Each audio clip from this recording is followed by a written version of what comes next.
Vanakkam, Namaste and good afternoon. So may I welcome Radha Madam and Dr. P.V. Bose to kindly come to the dais, please. We'll start the program. We will start the program with a prayer to the Divine. So can you please start the music, please?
मन्नाथ Shri जगन्नाथो मद्गुरुः Shri जगद्गुरुः मदात्मा सर्वभूतात्मा तस्मै श्री गुरवे नमः।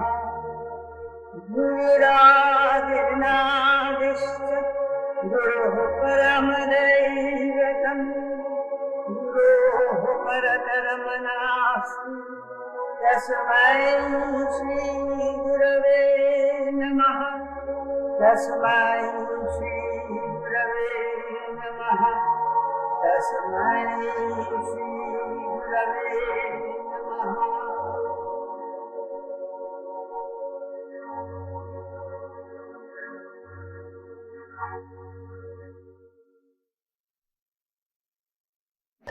I'd like to request our Puducherry Didi to kindly recite a poem by Subramania Bharatiyar, a devotional song dedicated to Lord Krishna, please.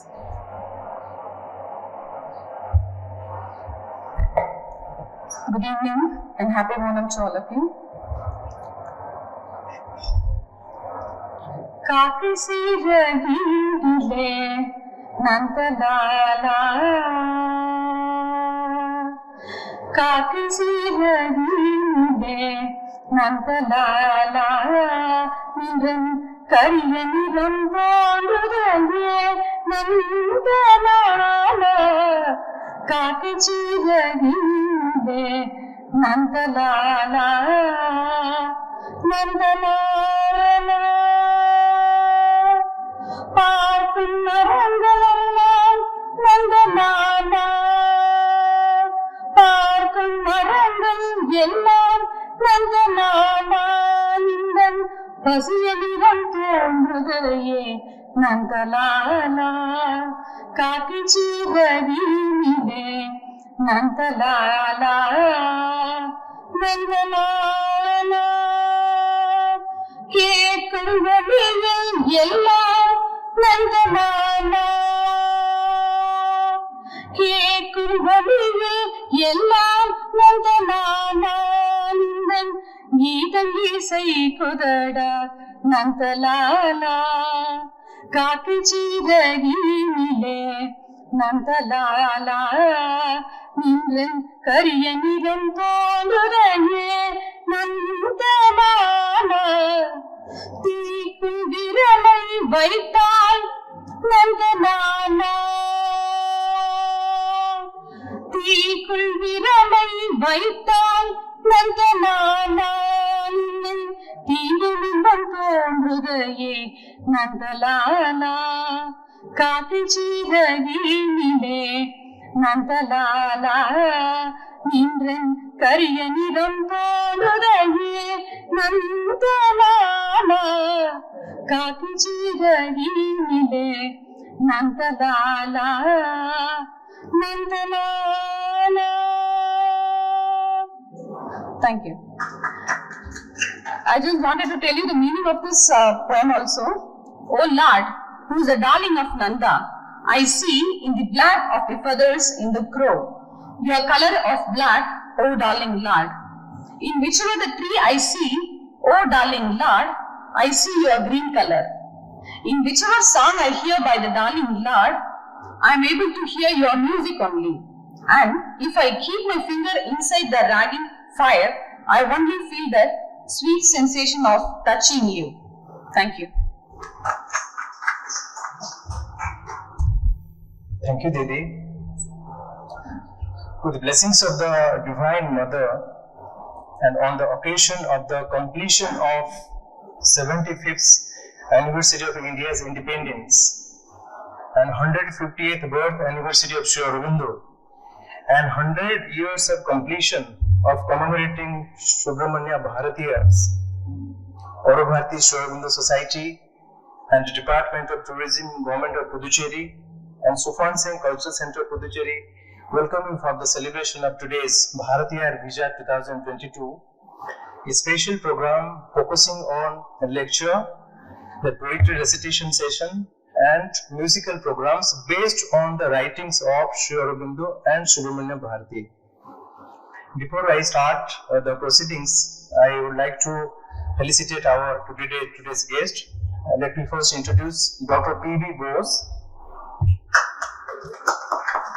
So we welcome you, sir, for sparing your valuable time and joining us for this today's beautiful evening. I have no words to say about Dr. Bose. I met a couple of months ago during some musical programs when I visited to the Bharati Art Center. Then I listened to music during this Zero Waste Festival. If you listen to him, when he is in the actual form of a singer and an artist, his identity is something different. I just want to introduce Dr. Bose was initiated into the Carnatic classical music from the music at the young age of 8. Veteran musician Kundam Kulam Sri David Bhagavatar introduced him to the basics of this discipline and helped to develop his sensibilities and creative energies in this direction. Dr. P.B. Bose graduated with distinction in Carnatic vocal music from the Indira Kala Sangeet University. He later completed post-graduation in music, MPhil and a doctoral degree from University of Delhi, where he matured as an artist of higher caliber under the expert guidance of Padma Shri Professor Leela Uncheri, Padma Bhushan Professor T.N. Krishnan and Professor T.R. Subramanian. Dr. Bose has been giving public performances since the age of 16 and his recitals have been very well received by discerning audiences throughout India and abroad. His innovative vocal concerts of Jugal Bandis with Sarod and the Hindustan style Dhrupad were well received by music lovers. His recent book entitled Panchaka in Indian Music, published by the Raj Publications, New Delhi, is well appreciated by the readers. As a playback singer, he has sung for more than 20 movies in Telugu and Tamil. Many audio albums composed and sung by him have been released by various leading recording companies. His musical short, Karuna Chevan, has bagged the Best Musical Short Award at the Abodonia Festival in the United States of America. We welcome Dr. P.B. Bose with a great joy. May I request Dr. Professor Thiruvallavanji kindly felicitate our guest.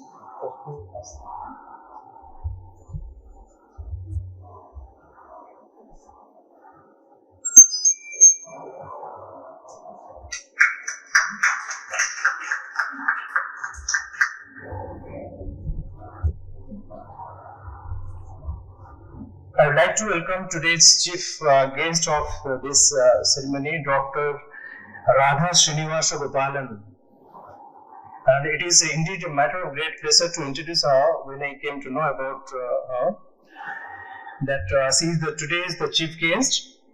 She is a social activist and one of the directors of the XuFancheng Cultural Studies Center in Pondicherry and president of South Indian Temple Federation. I welcome you, ma'am, for accepting our invitation for this session. She is engaged in promoting the intangible cultural heritage nationally and internationally for more than 20 years. She has been awarded with an honorary doctorate in the field of social works from Global Peace University of the United States. And my special thanks to Madam for collaborating this event.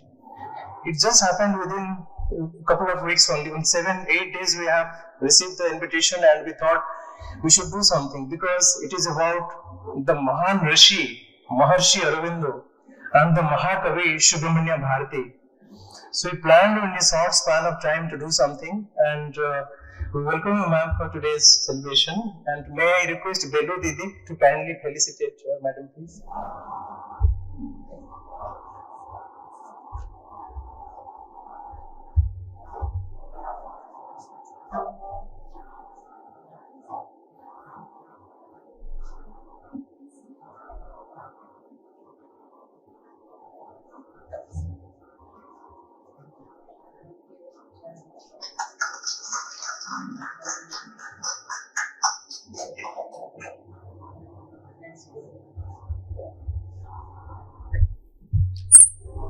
Before I invite the guest of honor of today's ceremony, I want to say something. Today we are assembled here, and this date signifies the three most important events in the history of India. The first is the Azadi Ka Amrit Mahotsav, the completion of the 75th years anniversary of India's. Second is Sri Aurobindo's 150th birth anniversary. And third is the completion of the commemorative Subramania Bharatiyar's 100 years of things. So these three things creates a very vibrant and a different chapters in Indian history. If you refer to the freedom movement of India, how the people they have sacrificed their life to give the freedom to us, to freedom to the future generations to live in a sustainable way and to feel the spirit of human unity. The independence movement of India incorporated by the efforts of the Indians involved the wide spectrum of Indian political organizations, philosophies, and rebellions, and Indians' emergence as an independent country. The freedom movement of India is considered as one of the biggest movements in the world history, which gave the birth of a democratic republic and a sovereign country.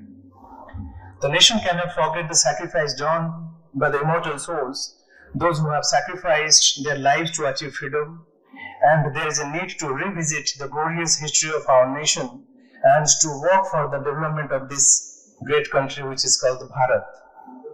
Second is the 105th birth anniversary of Sri Aurobindo.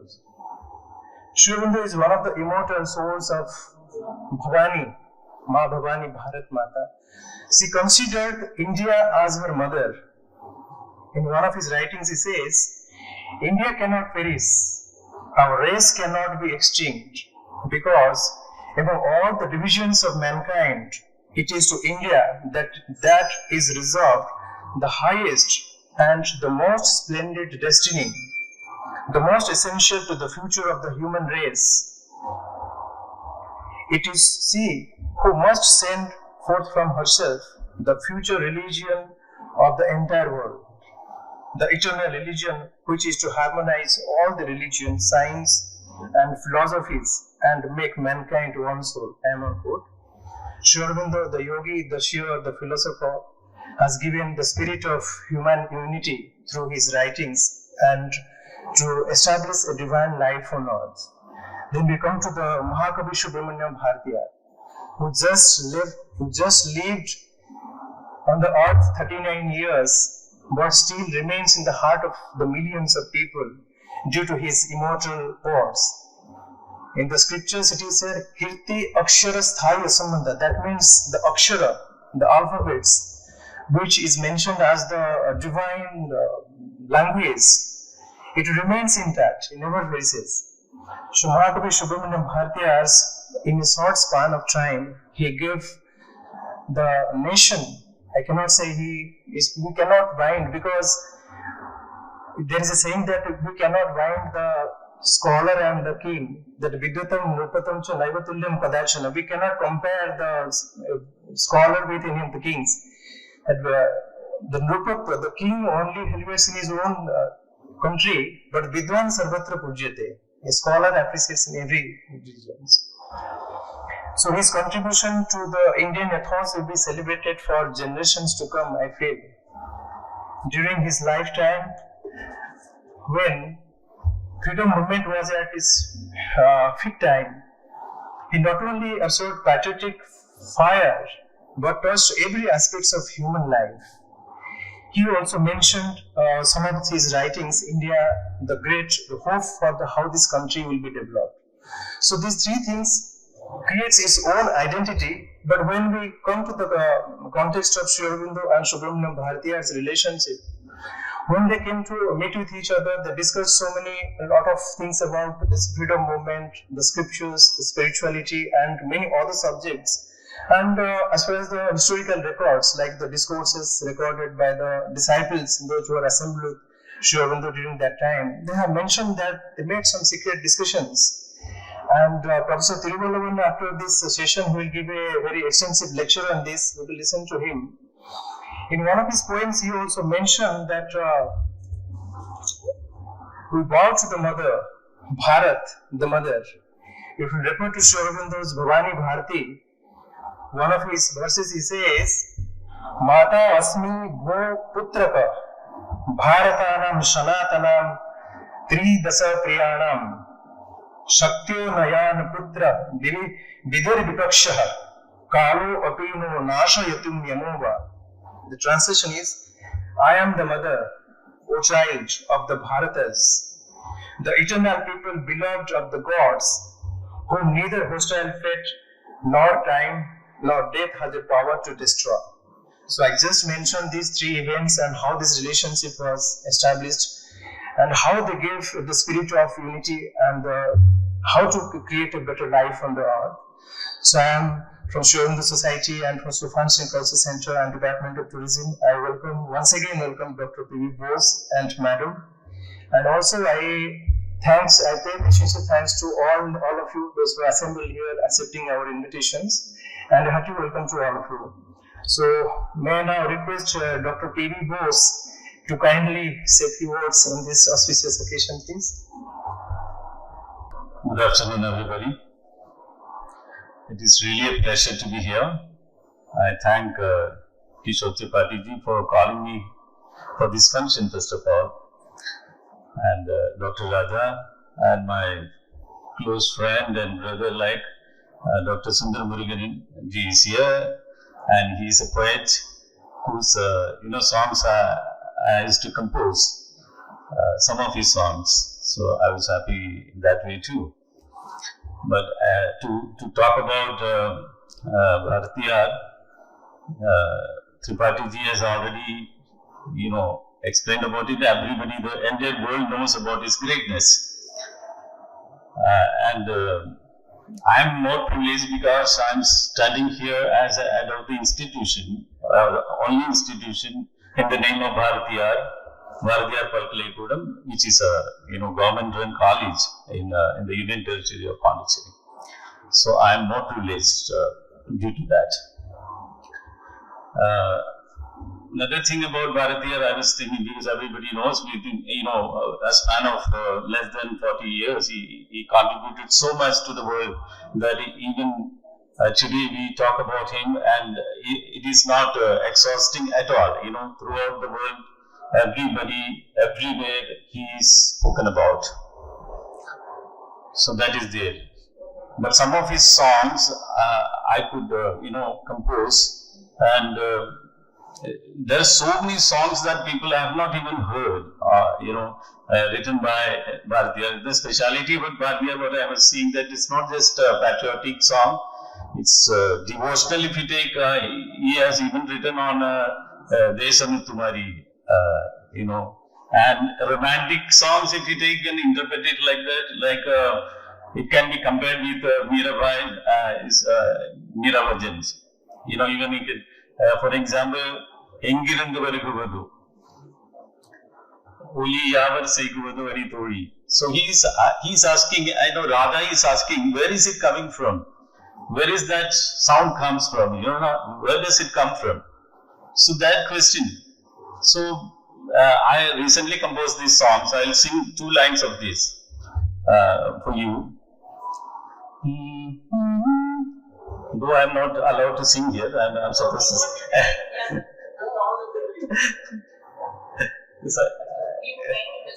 You know, I thought it will be better for me to sing than speaking.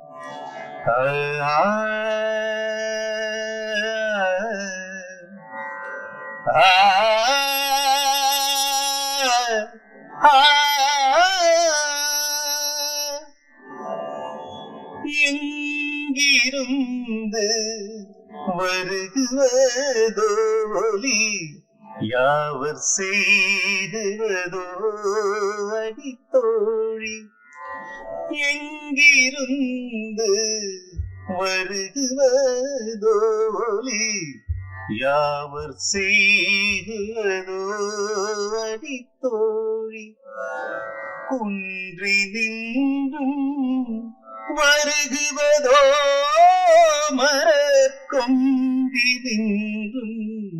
வருகுவதோ எங்கிருந்து வருகுவதோ ஒலி யாவர் செய்குவதோ அடித்தோழி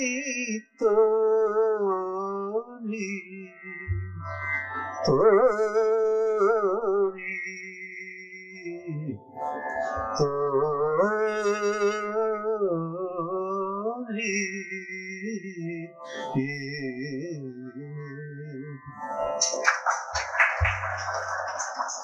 What I found in this song is, it's so romantic actually.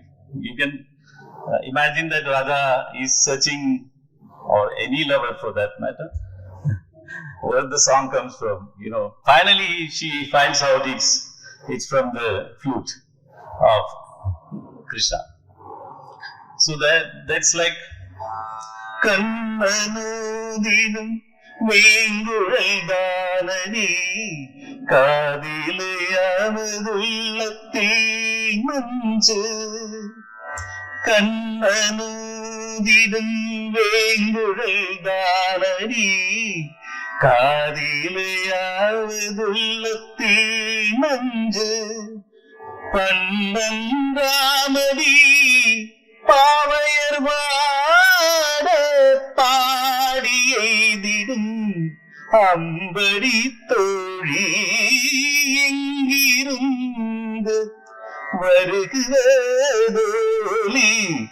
யாவர் செய்குவதோ அடி தோழி தோழி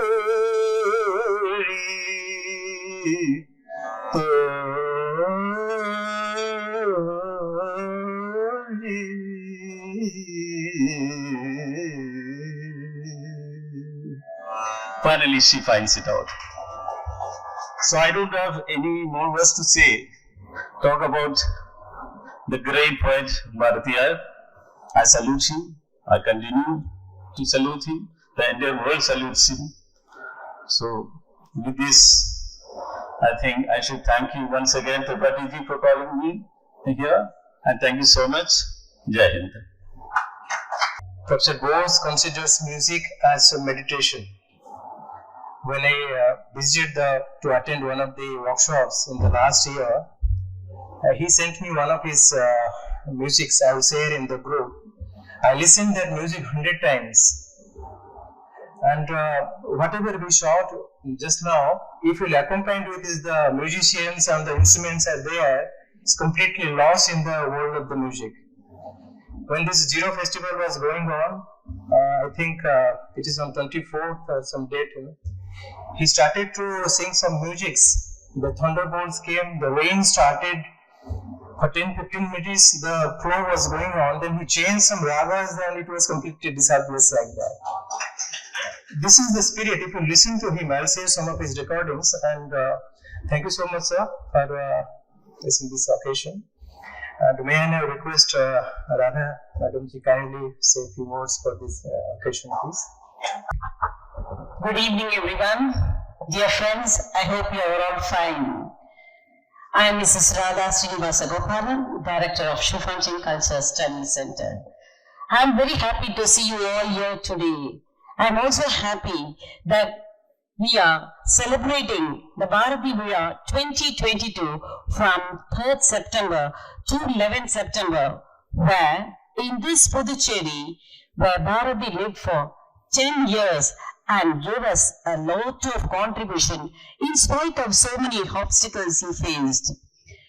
For this Mother India, Bharati has given a lot of assets. In that place, we all, as a citizen of Puducherry, will pay a tribute to honor this great icon, Mahakavi Subramani Bharati. Please give him a big clap. Today is the day we are all contributing our services to Bharati, who has done a lot for us.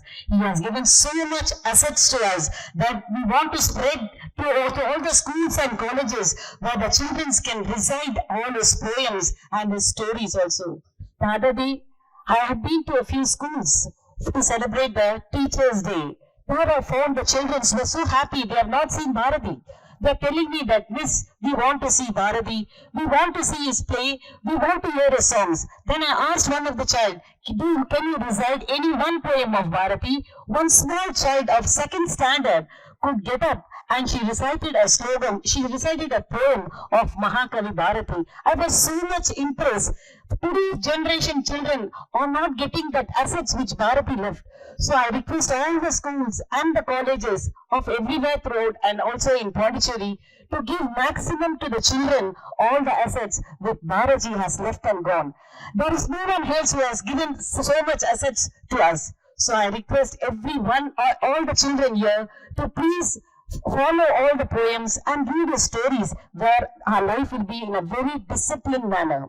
We, from the 3rd September, we have been conducting many competitions of music competition, dance competition, drawing and painting, and also poetry and speech.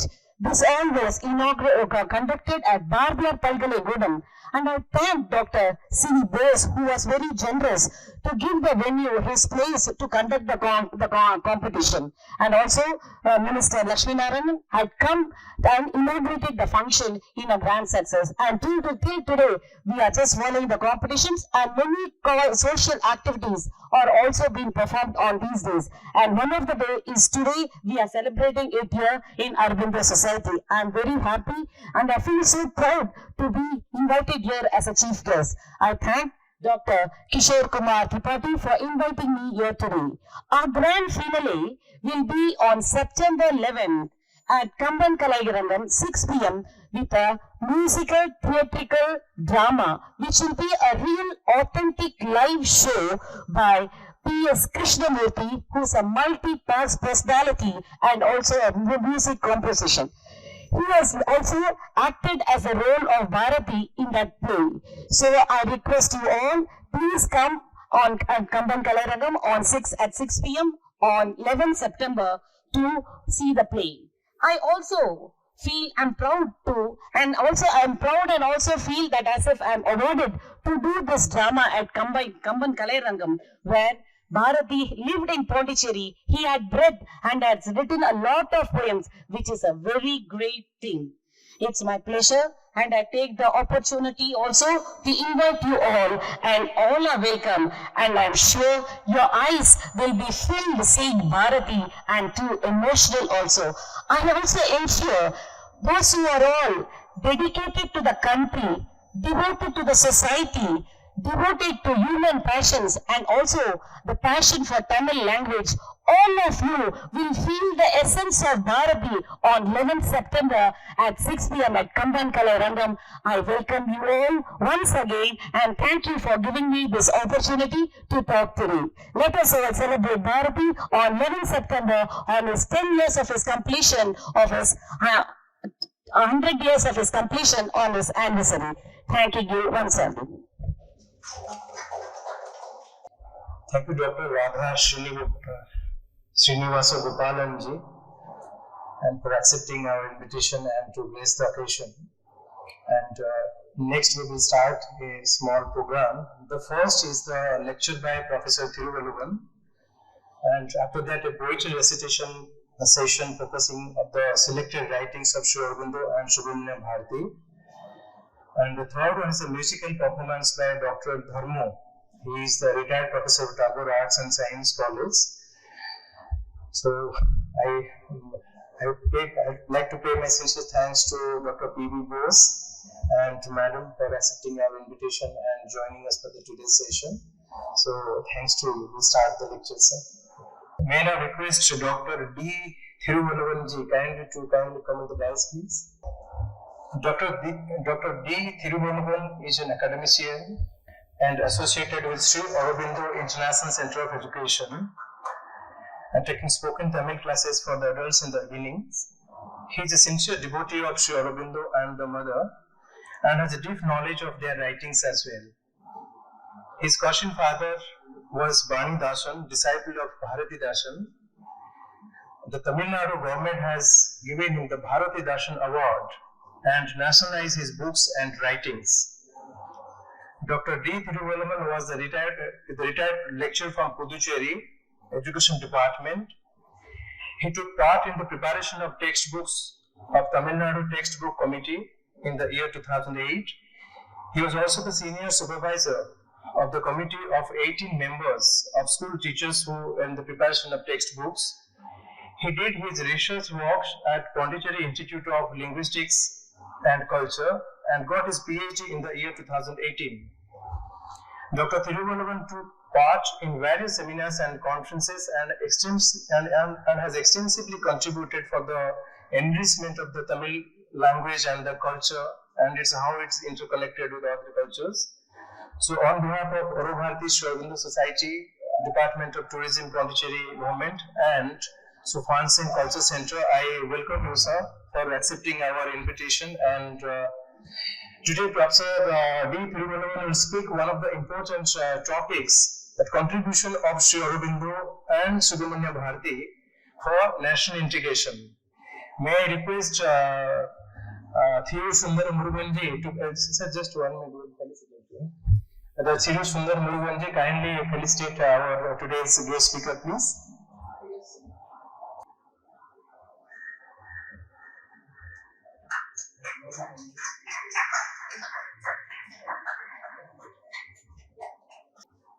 To thee, who has been the material envelope of our master, my sincere prayer. To thee, who has been the material envelope of our master, to thee, our infinite gratitude. Before thee, who has done so much for us, Sri Aurobindo. Before thee, who has done so much for us, who has worked, struggled, suffered, hoped, endured so much. Before thee, who has done all, who has attempted all, prepared, achieved all for us. Before thee, we bow down and implore that we may never forget, even for a moment, all we vow to thee, Divine Master. Respected Professors, respected Member Secretary of AuroBharati, respected Chairman of Sri Aurobindo Society, respected Principal of Bharatiyar Palkanikudam, my dear friend Dr. Shundra Murugan, Sahitya Academy member, and Madam Principal of Cultural Study Center. I don't know the name, I could not pronounce the Radha Srinivasa. So, it's very happy to meet you all, and my dear friends and devotees. I started my career. I was a teacher here, the Ashram School. Since 1996, I am taking Tamil to non-Tamils. So I used to be surrounded by all the devotees. So I started my teaching career. I started my spiritual journey also since 1996.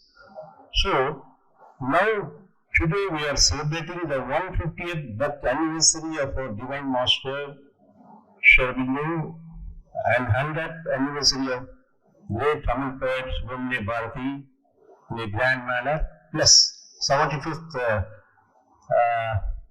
year of completion of independence. Okay. It's a great boon to us now to think of two great personalities. One is our Divine Master Sri Aurobindo, and the other one, great national poet Mahakavi Subramania Bharatiyar. How these two personalities came together, what influences made, how the influence of Sri Aurobindo, our Divine Master, made that poet, how he came out of his influences, how he started his writing. Because in Puducherry only, Sri Aurobindo Bharati wrote the famous Kannan Patu. He sang the beautiful song. What is it? Like that. So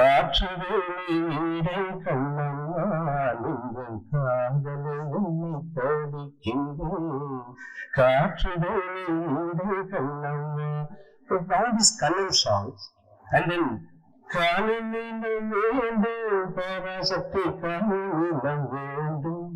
so this Sakti cult. So Sri Aurobindo was going on talking about this Sakti cult and Krishna's consciousness to his close friend Subramania Bharati. How they came together, that we are going to discuss.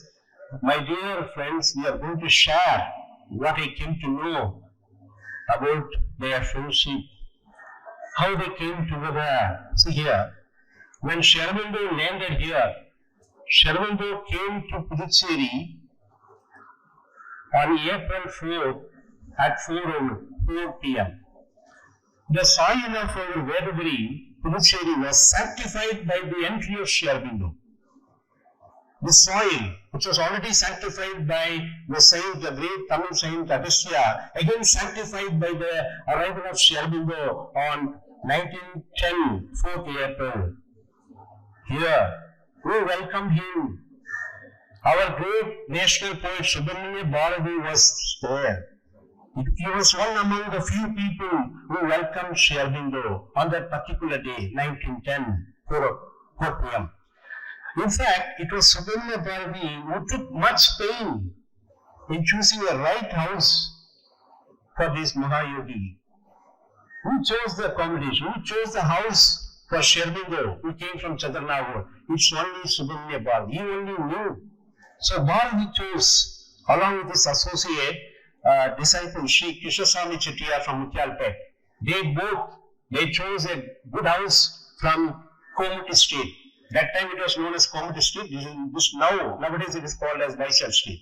But they chose a house, and he has given the accommodation there, and our Sri Aurobindo got accommodated in the Vaishal Street. So our Divine Master Sri Aurobindo got his house, Vaishal Street, only by the help of Subramania Bharati, right from the beginning, because they both met at Surat Congress and Calcutta Congress. Already they have become friends. They belong to Nationalist Party, because Congress has been divided into two divisions.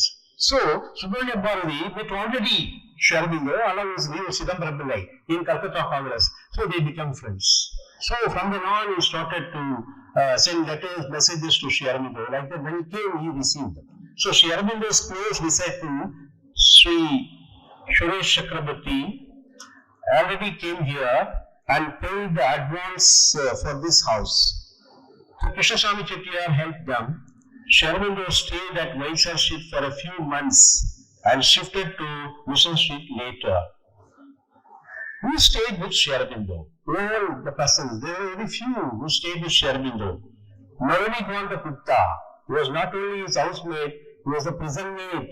When he was in in connection with the Alipur bomb case, right from the beginning he was with Sri Aurobindo. So, Naranidha Kutta, shortly he was called as Naranidha, Vijay Nag, and Suresh Chakrabarti were the three who were living in that house. They were staying with Sri Aurobindo, but Sri Aurobindo landed here in Puducherry in the name of, not in the name of Sri Aurobindo, but in another name, Jajendranath Mitra. He came not with the original name, that's what I came to know through Amrita's book. He wrote a book with the title Pilgrimage to Sri Aurobindo. There he says, Sri Aurobindo came not with the original name, he came in the name of Jajendranath Mitra, pseudonym, and the Naranidha in the name of Manindranath Roy. He was not coming here as Naranidha. Later only he was called by Naranidha, by Sri Aurobindo. For a few months, they were known as Jajendranath Mitra and Manindranath Roy. Shortly, Mr. Roy, Mr. Roy. So, Vijay in the name of Banking Basak. So, they came in the false names to land in Puducherry. All these personalities, all these people came in the false names to escape the wrath of the British government. So, why they came in this pseudonym? What is the necessity? Because the wrath of the British police. Because they already established a station here, police station, British police station. But they are not having the right to wear the uniform. Yeah.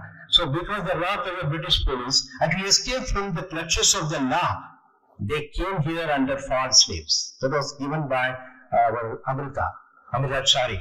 So British police established a permanent station nearby Sri Aurobindo's residence to watch, to observe what time they are going out. Where the guests and relatives come to their house, they are going on observing. The British spies were in plain clothes, not in their uniform. Observe the movements of the inmates of Sri Aurobindo's house. And the British police did not have the right for wearing their uniform within the Puducherry limits, so they were doing such things. And in these circumstances, the inmates of Sri Aurobindo house did not allow anybody to go inside. Because of this reason, if anybody wanted to have darshan of Sri Aurobindo, it was not allowed because police is watching. So, but Mahakavi Subramania Bharati was the only exception. So, Mahakavi Subramania Bharati was an exception.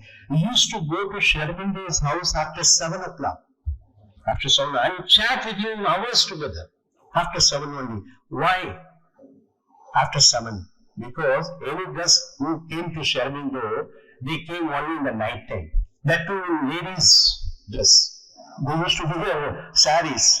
Yes, one of the close friends, Motilal Rai, came with ladies' disguised manner. See here. Evening at 4 o'clock, Bharati starts from his house, Kishor Street. And he, along with his friend Krishnaswamy Chettiar, used to go to first beach. And they used to meet their friends there. From there, they go to Sri Aurobindo's house at 7 o'clock. And Krishnaswamy Chettiar was a disciple-like person to Subramania Bharati. He knew only Tamil. He doesn't know other languages. So he was a disciple. And later, Srinivasachari, he was called as Vara. He was a close associate of Subramania Bharati. He also joined with them. They all go by the nightfall at 7 o'clock. After 7 o'clock, they used to go to Sri Aurobindo's house. Where Sri Aurobindo was waiting for these friends. Only after 7, he used to come out of the inner compartment, because in that house there were 3 portions. He was residing in the 3rd portion, Mission Street. The first portion, inmates. Second portion, Moni, the close associate of Sri Aurobindo lived. So only after 7, Sri Aurobindo comes out to see his friends. So Sri Subramania Bharati and Ramaswamy Iyengar and other Krishnaswamy Chettiar all go by 7 o'clock and they start their chatting, their interaction. Their subject embraced almost all subjects, spirituality, politics, literature, education, and whatnot. So they hardly missed any subject because they were going on talking till 8:30 or 9.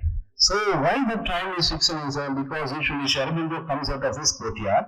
That house had 3 courtyards, all these things. The front portion was occupied by Naranidha Vijay, and second portion was occupied by Monida, and the third one Sri Aurobindo lived. So Sri Aurobindo would come out and walk around the courtyard. Before 7, he used to come out of his compartment, the third courtyard, and used to walk around the courtyard till 7. Till his inmates come from the football ground. His inmates, some of the inmates, they had the habit of going to football ground at Odinjali. They played there till 7. They also come and join with him. So Bharati, Krishna Bharatiyar and Srinivasari used to go there after 7:30 in the evenings for meeting Sri Aurobindo. Okay. Sri Aurobindo used to come out of his room and visit his friends like Bharati and Srinivasari. But very urgent need, Bharati and Srinivasari, they could go at any time for any urgent need. Their visits to Sri Aurobindo's house after 7 had become a regular affair. Not even a single day was left out. The Bharati used to go daily there. He would visit without fail. What are the subjects Bharati taught? That was the main. Sri Aurobindo used to talk about Shakti cult. How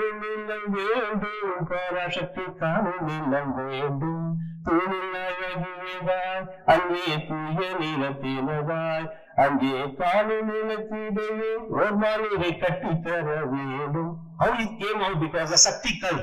Sri Aurobindo talked about the Shakti cult to him. So he started to visit all the urban temples. Desamuttamariamman Koil, he went to Upalam. And he sang a song in praising that deity, Desamuttamariamman. Ulagamutthamariamma. Sorry, Manavilakka Variyille Ulagamuttama. Thunivilakka Manavindu Engal Muttamari. Manavilakka Variyille in the Padala Padala. He goes there and sang. So like that, Shakti cult was introduced by Sri Aurobindo then. Later what happened? They exchanged stories, even cracked jokes, and had a lot of fun. In the absence of Srinivasacharya, their talks could no doubt disregard all limits of sect or cult. They didn't want any cultural division. They didn't want any caste division. It knew no boundaries at all. Yes. And Bharati and other would return house by 9 o'clock at night. Okay. What reformation, what inner changes happened within Bharati's heart and mind and his friends? What happened? So what Bharati and his friends got from their meeting with the Divine Master, Bharati and his friends' hearts and minds got reformed by their regular visits to Sri Aurobindo's house. It was like a sanctum sanctorum. They were refined slowly by the divine force of our Gurudev Sri Aurobindo. In consequence of their inner and outer change, they would find the exterior world also changed. Now he starts to sing, Kartik Kuruviga Vadi, Nil Kadava Malayamanda Kutam, Loka Kaliyattam. So he started to sing that. It doesn't mean that Bharati didn't have such an idea, but it has been influenced, motivated by Sri Aurobindo.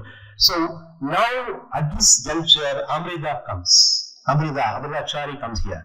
Aurobindo his name. So Aurobindo, who was a close associate of Mahakavi Bharati, also joined this group of aspirants who regularly visited Sri Aurobindo's house. Actually, Amrita tried to meet Sri Aurobindo at the year of 1911 or 12, but he couldn't go and have the darshan of Sri Aurobindo. For 2 and 3 years, he was demanding Bharati, please let me see, have the darshan of Sri Aurobindo, but he was not allowed due to the restriction.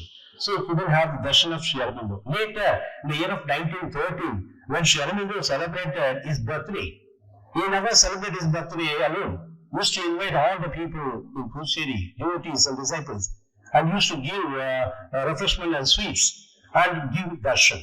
That way, 1913, 3 years he waited, Amrita, he says in his book, The Pilgrimage to Sri Aurobindo, he says, 3 years he was waiting to meet the darshan to have the darshan of Sri Aurobindo. Like that. So he came to Puducherry for his education. Amrita, he came for education. He studied at Kalve College. Daily he used to go from Kalve College when the school was closed. He used to take his cycle and he used to go to Bharati's house. From Bharati's house he used to go to beach and then again go to Sri Aurobindo's house, but he was not allowed inside. He used to stand outside. He was not allowed inside. Okay, what was going there? What happened inside the house, Sri Aurobindo's house? He came to know all this. What? Automatic writing. Now comes automatic writing. Yogic sadhana is one technique. The person who is able to invoke the spirits used to sit very silently, and that force enters into his body and mind. He enters through his hands and starts writing automatically. Sri Aurobindo tried this automatic writing. So that was printed as a book with the title Yoga Sadhana, and it was named, the author's name was given as Uttara Yogi. The very party was also asking me who was given the title name Uttara Yogi. Uttara Yogi, why he has given this name? Because he didn't write himself. Some spiritual force entered into his body, mind, and entered into his hand.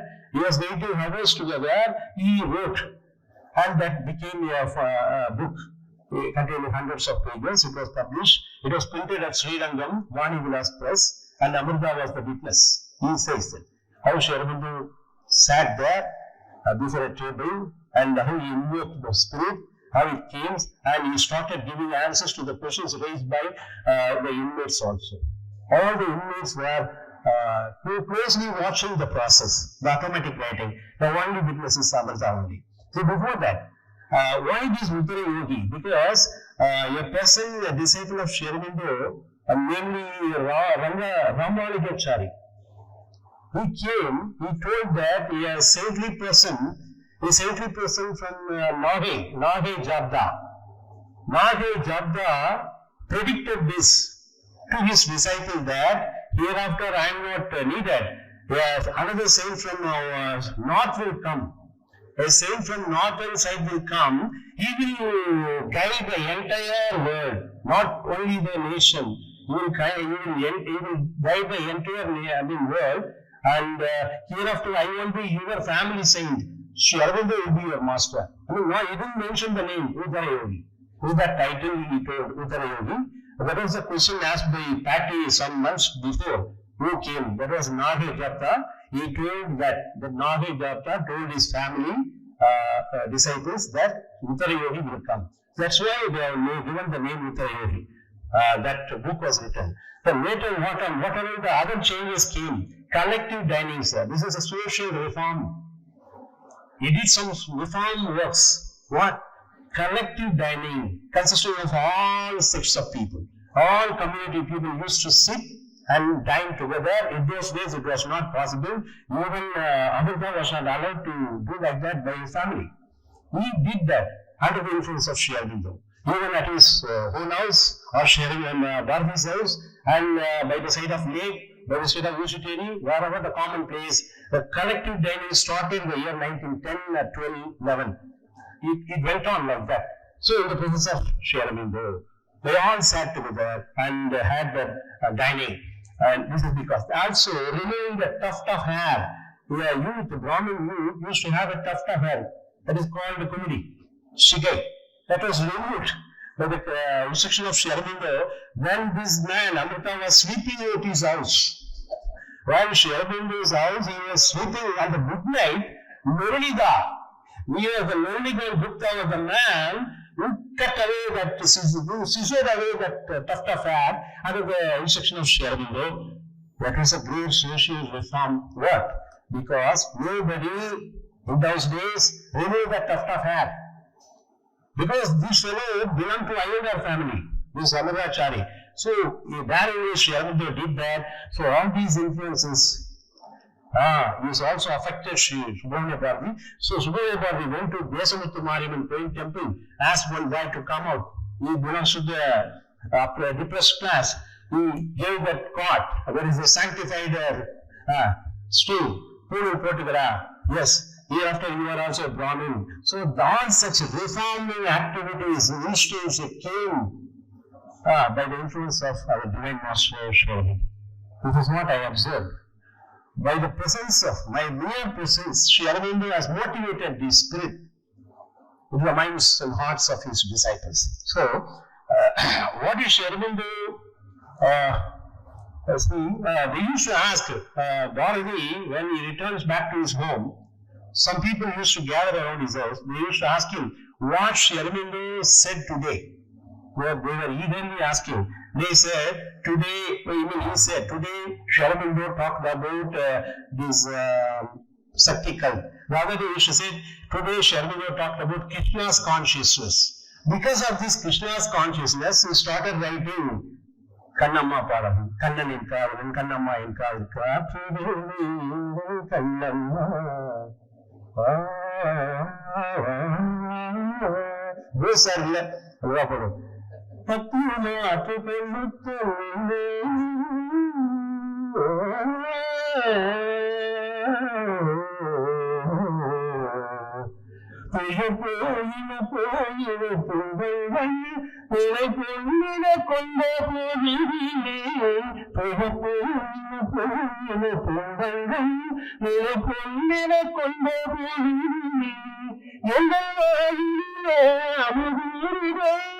When I see Professor Dharma, it comes out.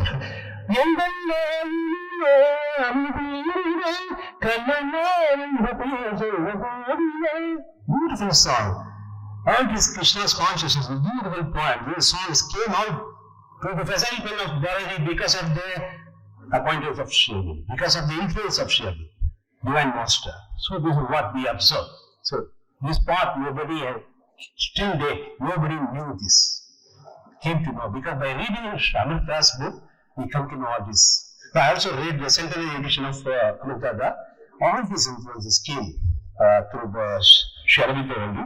And other things, this Kani Lamendum, Sakti cult, and removal of Tafta, and what's he? Removal of sacred thread, removal of Tafta, removal of religious rituals things, unwanted rituals, unwanted rites. All this has to be removed.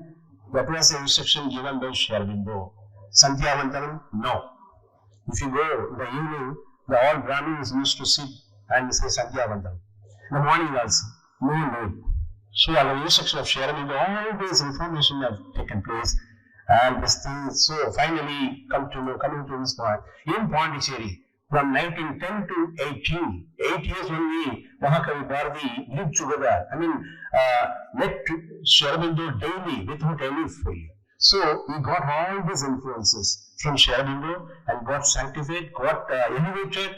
He himself had that already in his mind. It came to practice by the motivation of Sri Aurobindo, like that it goes. So, in this 150th anniversary of Sri Aurobindo, 100th commemoration of Mahakavi Bharati, and 70th birth anniversary, completion of Independence Day, really I feel very pleased. I'm very much pleased to have this small lecture, to give this small talk to you. I'm very satisfied. I will continue again. Since so many things have to be unearthed, it has to be thrown much light. So next time I will again explain very elaborate manner. Thank you very much for giving this time. Thank you.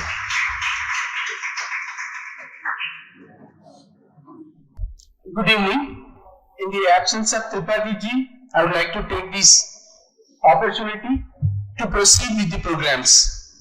The next, very happy to have Thiruvallavan sir here. He did not, Tripathy did not introduce him as, please come sir. You can.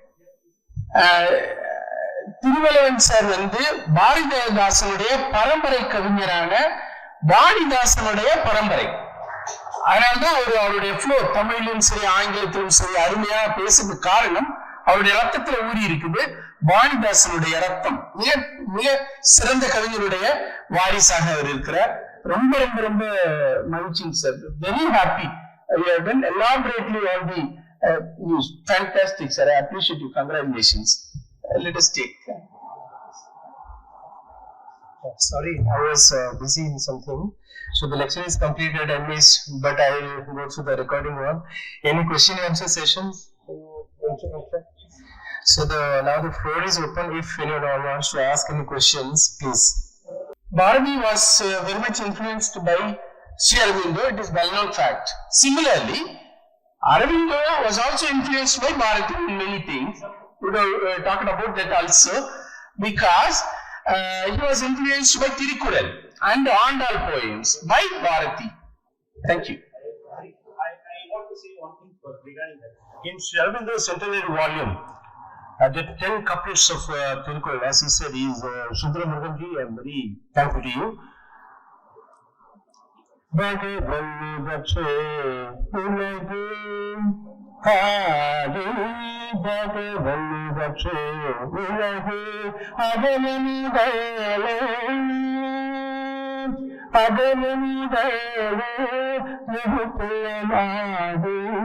Why I'm singing this song? This couplet was translated by Sri Aurobindo in consultation with Subramania Bharati. It is in centenary volume. All the 10 couplets in the invocation, Kadavul Bharati, were translated by Sri Aurobindo in consultation with Mahakavi Bharati. So it is there. So as he said, the influence of Mahakavi Bharati is there. But in the form of translating Thirukural and one more that Andal's Maitreyi Nambi Yogasundari Nambi Kaithalam Patra Kana Kandin Thodi Muttudi Tamil Vedanta Pandarki. That also translated is found in this interview volume. See, I am very thankful to Sundaram Muruganji for giving this chance again. Thank you so much. Any other questions, please? No. So we will conclude the session, sir. Thank you so much for accepting our invitation and presenting the lecture. So now we will start the poetry recitation ceremony, sir. May I request Dr. Sundar Muruganji, Shushantada, Shubhaya, and Anshul Sinhaji, and Dr. Vikas Das. Let me, from Sri Aurobindo Society, I welcome you all for this today's poetry recitation session. Let me introduce Dr. Sundar Muruganji. He is from Puducherry and he has pursued his masters in Tamil literature and holds a PhD degree. He knows Tamil, English and Hindi. He is a writer, poet, literary critic and translator. Currently, he is the special editor of Nambargal Thotam, a literary monthly magazine.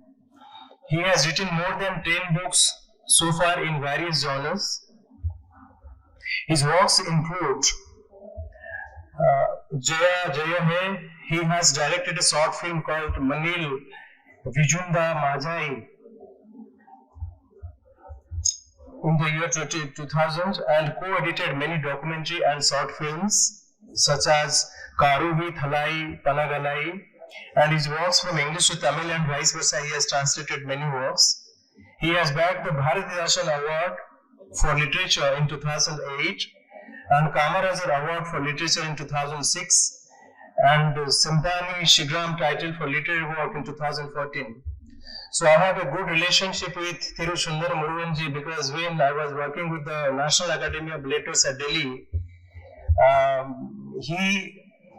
I should not say he was the member, he is the member because his term is going to end in the month of December. I think he will be continuing. So we had a lot of interactions during the last 5 years by promoting the different kinds of awards and promoting the Tamil languages because I was working in the 24 Indian languages looking at the awards. So I welcome you, sir, for this accepting invitation and for this today's session. And let me introduce another poet of today's session, Shushantada. He is a senior sadhak of the Sri Ashrams community and he is practicing this integral yoga in the light of Sri Aurobindo and the Mother. He is an artist for whom the whole life is an expression of art. He is part of the team that conducts all the educational youth and children camps at Sri Aurobindo Society. He is also engaged in designing the visuals for the publications and audio visuals of the society. He is an ardent lover of poetry. Welcome to Shantata. I would also like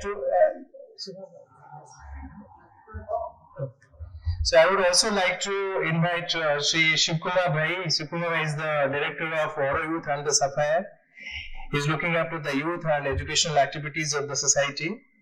He has been organizing integral education camps for the past 20 years at Puducherry and is involved with several education projects of Sri Aurobindo Society. He also reaches out to schools to help bringing in the approach of integral education in their school culture. Welcome, Subhai. Let me invite Mr. Anshul Sinhaji. Anshul Sinha grew up and studied at the Sri Aurobindo International Center of Education.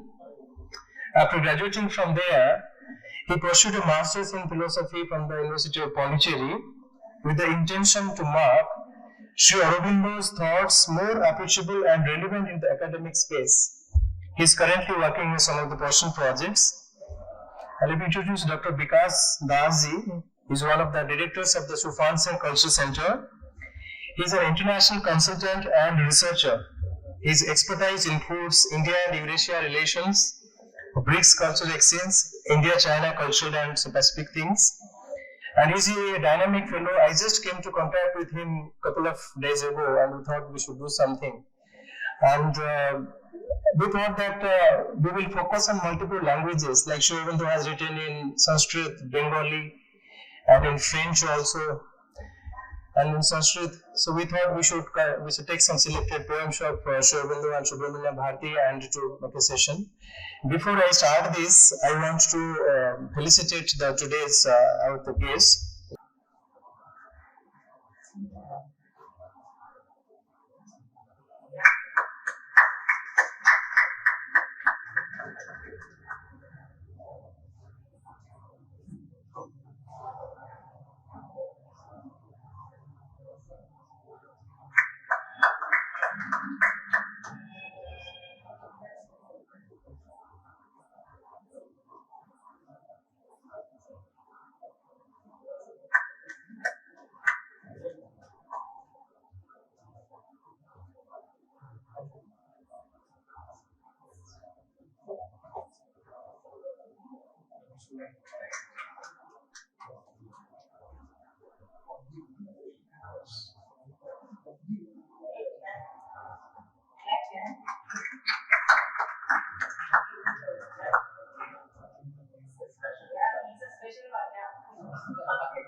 May I now request Thiru Sundara Muruganji to kindly conduct the session, along with you also present his poems. And just for kind information, Shibai has his urgent meetings, so the first will the Shibai has poems. So you may please conduct the session and I will come to the Sanskrit ones. Yeah. Thank you. Because this will be the first poem that will be read today, I thought of selecting the poem titled Invitation by Sri Aurobindo. So let this be an invitation to all the poetry lovers to these sessions. A very interesting background to the poem is that when Sri Aurobindo was involved in the freedom struggle days, the Britishers looked at him as one of the most dangerous men that they had to reckon with. So they put him in jail, confined him to solitary imprisonment, and when he was imprisoned, this poem was conceived by him. So imagine, he was bodily confined within 4 walls of a very small cell, and the beauty of this poem is, he is inviting all of us to go on a journey with him. What type of a journey that could be when the invitation comes from a person who is confined in a very small room, hardly 5 feet by 6 feet. And this is the beauty of the poem. In Sri Aurobindo's poems, sometimes little difficult English words will come, so I'll just explain it and then in quietude we will read the full poem once. The poem is titled Invitation. With wind and the weather beating round me, up to the hill and the moorland I go. Who will come with me? Who will climb with me? Wade through the brook and tramp through the snow? Not in the petty circle of cities, cramped by your doors and your walls I dwell. Over me, God is blue in the welkin. Welkin means the heavens, the sky. Over me, God is blue in the welkin. Against me, the wind and the storm rebel. So this is where he is, surrounded with a climate which you can imagine. Only the daredevils can gain entry into that atmosphere. And how many people are with him when he gives the invitation? He is going to tell us. I spoke with solitude here in my regions. Not many people are there high up where he invites us to. I sport with solitude here in my regions. Of misadventure have made me a friend. He says he has a friend who is a misadventure. We know adventure. Misadventure means an adventure which is very unpredictable. You don't know what you can expect. So that is a misadventure who is a friend. Of misadventure have made me a friend who would live largely, who would live freely. Here to the wind-swept uplands ascend. And this is the invitation. Please come above and be with me. And now that he has described the surroundings, you might get afraid, no, I don't want to go there. But he's going to assure us that there is nothing to worry because I will take care of it. So the poem continues. I am the Lord of tempest and mountain. I am the spirit of freedom and pride.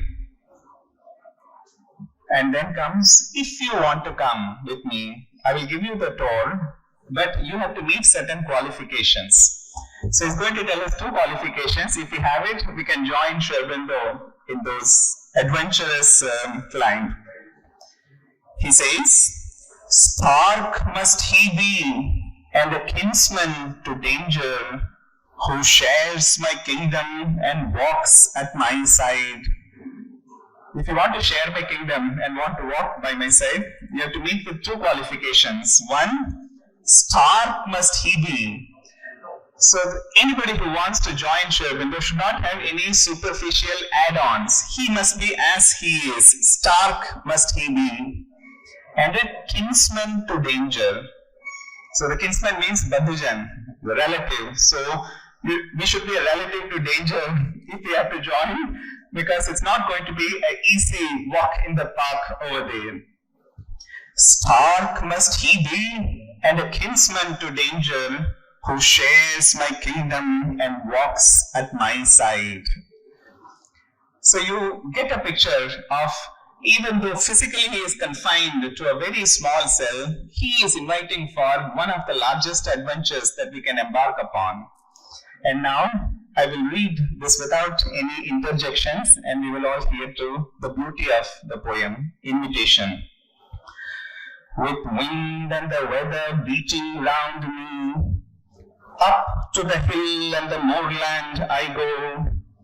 Who will come with me? Who will climb with me? Wade through the brook and tramp through the snow. Not in the petty circle of cities, cramped by your doors and your walls I dwell. Over me, God is blue in the welkin. Against me, the wind and the storm rebel. I sport with solitude here in my regions. Of misadventure have made me a friend. Who would live largely, who would live freely, here to the windswept uplands ascend. I am the Lord of tempest and mountain. I am the spirit of freedom and pride. Stark must he be, and a kinsman to danger, who shares my kingdom and walks at my side. So this is the invitation to this poetry session. And look at the power of the words of somebody who lives in his own spheres and an invitation coming from him. And if at all you can look at somebody else who carries the spirit equally well, it is Mahakavi Subramani Bharatiyar. And I'm going to share one of his poems. And we have been listening to Mahakavi Subramania Bharati and the importance he holds in the Tamil literature. He infused new life energy into Tamil poetry and Tamil literature, and his words are usually quite powerful. And this particular poem which I have chosen to share with you today, Manadil Urudi Vendum. So I will read the Tamil first, and for any of you who don't understand Tamil, I will go for a simple translation too. The beauty of Subramania Bharati is he is equally well versed in poetics as well as in music. So most of his poems are composed by him in a particular raga as well. And the program itself started with a beautiful composition sung by Bhuvaneshwari. Manadil Urudhi Vendum. Manadil Urudhi Vendum. Vakkinile Inimai Vendum. நினைவு நல்லது வேண்டும் நெருங்கின பொருள் கைப்பட வேண்டும் கனவு மெய்ப்பட வேண்டும் கைவசமாவது விரைவில் வேண்டும் தனமும் இன்பமும் வேண்டும் தரணியிலே பெருமை வேண்டும் கண் திறந்திட வேண்டும் காரியத்திலே உறுதி வேண்டும் பெண் விடுதலை வேண்டும் பெரிய கடவுள் காக்க வேண்டும் மண் பயனுற வேண்டும் வானகம் இங்கு தென்பட வேண்டும் உண்மை நின்றிட வேண்டும் ஓம் ஓம் ஓம் ஓம். He says Om 4 times so that the poetry fits in very beautifully. And the last 2 lines are really, suddenly it takes us out of all the things that you can aspire for. So this is a list of things that all of us should aspire for. And it's an extraordinarily beautiful list. And this is the list whose translation I'm going to share with you. Manadil Urudhi Vendum. It means firmness of mind we should have. Sweetness in words we should have. Purity in thought we should have. Let us acquire that we approach intently.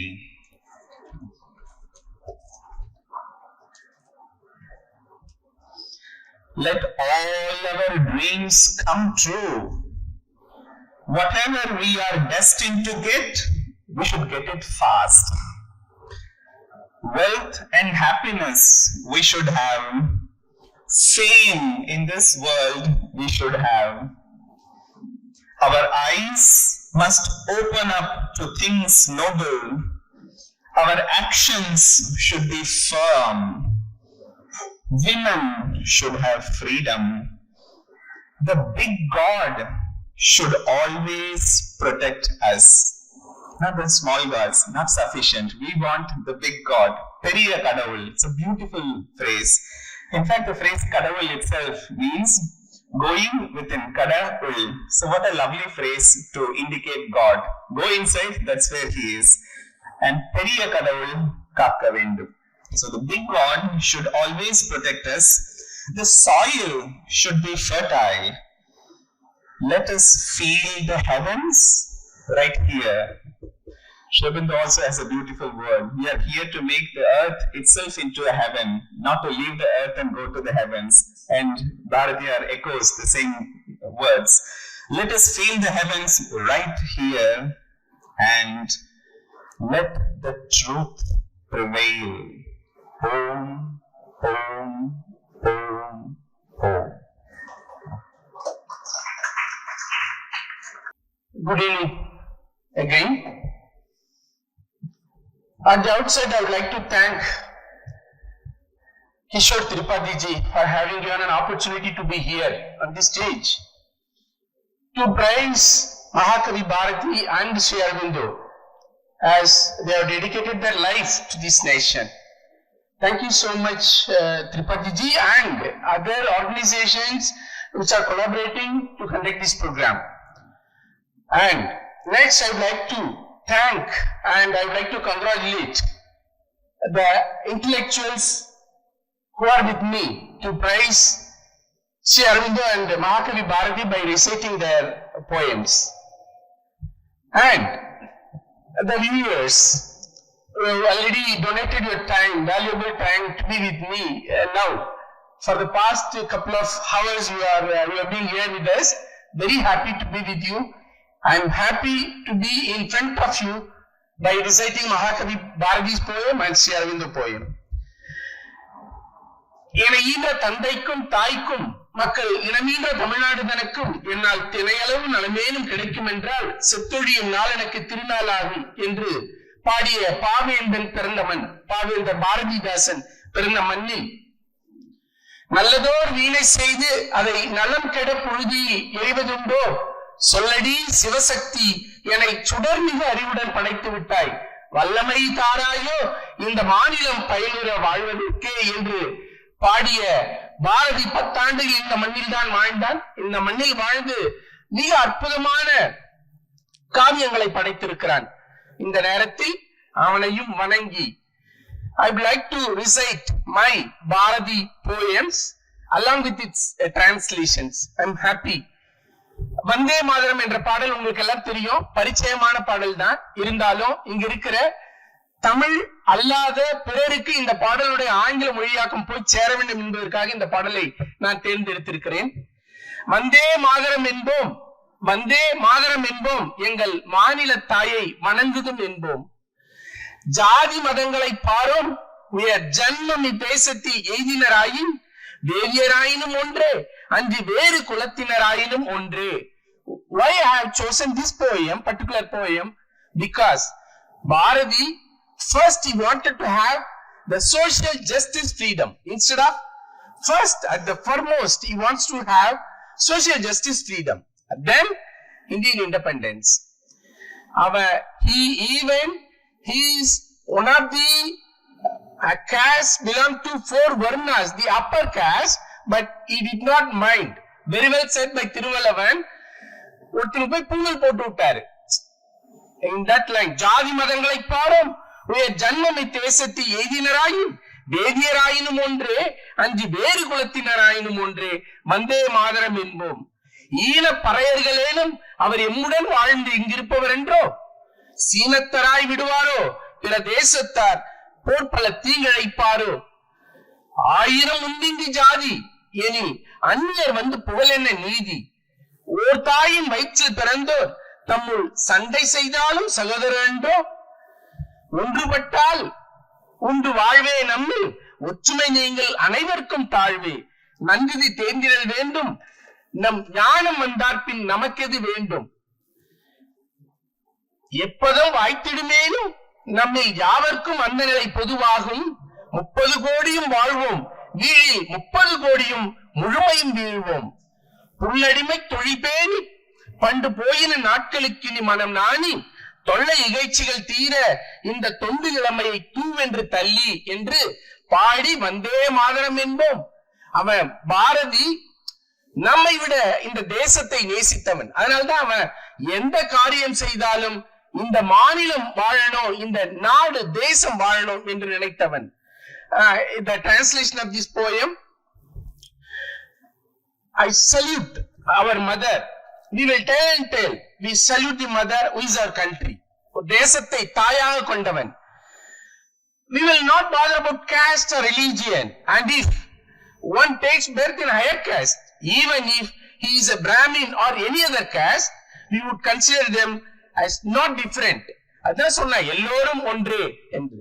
If he is a debased and lowly pariah, is he not one stays with us here? Would he become a Chinese? Would they cause trouble to us like men of other country? There are thousands of castes here, but in spite of it, how can an outsider come and teach us justice? For all those who are born to the same mother, even if they fight with each other, are they not brothers? If we stand united, then only we can live. And if unity goes away from us, it is bad for all of us. These we have to learn clearly, and once this wisdom comes, what else would we need?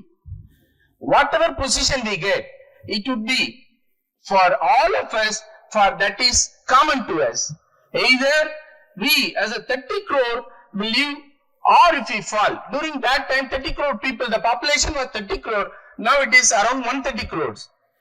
Let all 30 crores fall. Encouraging the position of slaves, our olden days passed by, and let our mind become ashamed, and let us push out this position of bondage forever. This is the translation of the poem which I recited earlier. again another. Since we are celebrating this function in respect of our 75th independence year, so Bharati dreamt about independence in 1910 itself, between one decade, 1910 to 1920. We got freedom in 1947, but he dreamt about the freedom and whatever he wanted to have in the freedom's nation. That is the poem. Aduvome, pallu paduvome. That is, he celebrated that he has got the freedom in 1918 itself. We got 1947. Whatever he wanted to have, he is telling. Aduvome, pallu paduvome. ஆனந்த சுதந்திரம் அடைந்து விட்டோம் என்று. ஆடுவோமே பள்ளு பாடுவோமே ஆனந்த சுதந்திரம் அடைந்து விட்டோம் என்று. எங்கும் சுதந்திரம் என்பதே பேச்சு, எல்லோரும் சமம் என்பது உறுதியாச்சு. He fought for equal. I would like to mention at this juncture that one thing. Before Bharatiyar, the poet who had written about kings and the rich people and lords and others, but Bharati only started to write about pretty ordinary people, about pretty ordinary people, that is about the lower caste people, about women, about the downtrodden. So he is the special person, because that's why only we are celebrating him now. சங்கு கொண்டே வெற்றி ஊதுவோமே, இதை தரணிக்கெல்லாம் எடுத்து ஓதுவோமே. சங்கு கொண்டே வெற்றி ஊதுவோமே, இதை தரணிக்கெல்லாம் எடுத்து ஓதுவோமே. உழவுக்கும் தொழிலுக்கும் வந்தனை செய்வோம், வீணில் உண்டு கழித்திருப்போரை நிந்தனை செய்வோம். He appreciated the workers, labor community. He cursed the people who are not working and enjoying the labor of the ordinary people. That is his speciality. விழலுக்கு நீர் பாய்ச்சி மாய மாட்டோம், வெறும் வீணருக்கு உழைத்து உடலம் ஓய மாட்டோம். நாம் இருக்கும் நாடு நமதென்பறிவோம், நமக்கே உரிமையாம் என்பதறிவோம். பூமியில் எவர்க்கும் இனி அடிமை செய்வோம். Since he got his freedom, there is no slave at all. It is. பூமியில் எவர்க்கும் இனி அடிமை செய்வோம், பூரணனுக்கே அடிமை செய்து வாழ்வோம், பரிபூரணனுக்கே அடிமை செய்து வாழ்வோம். ஆடுவோமே பல்லு பாடுவோமே ஆனந்த சுதந்திரம் அடைந்து விட்டோம் என்று. This is the poem. I would like to tell you in English very few lines. We will dance joyfully and sing that we have achieved joyful independence. The time when we used to call Brahmins as a seer has gone now. The time when we used to call the white man as Lord has gone. The time when we saluted those who took alms from us has gone. Those who cheated, gone. The time when we served the people who made fun of us is gone. In all places, the only talk is about freedom. Now it is sure that everyone is equal. Let us herald the victory by conch and tell the entire world about this. The time when everyone is equal has come. The time when lie and deceit is not there has come. The time when good people or great people has come, and the time for destruction of great deceivers has come. We would salute farming and labor. We would break those who spend time by doing nothing. We would not die by irrigating the weeded field. We would not work and get tired by working for snobs. We understand that the land we stay is ours.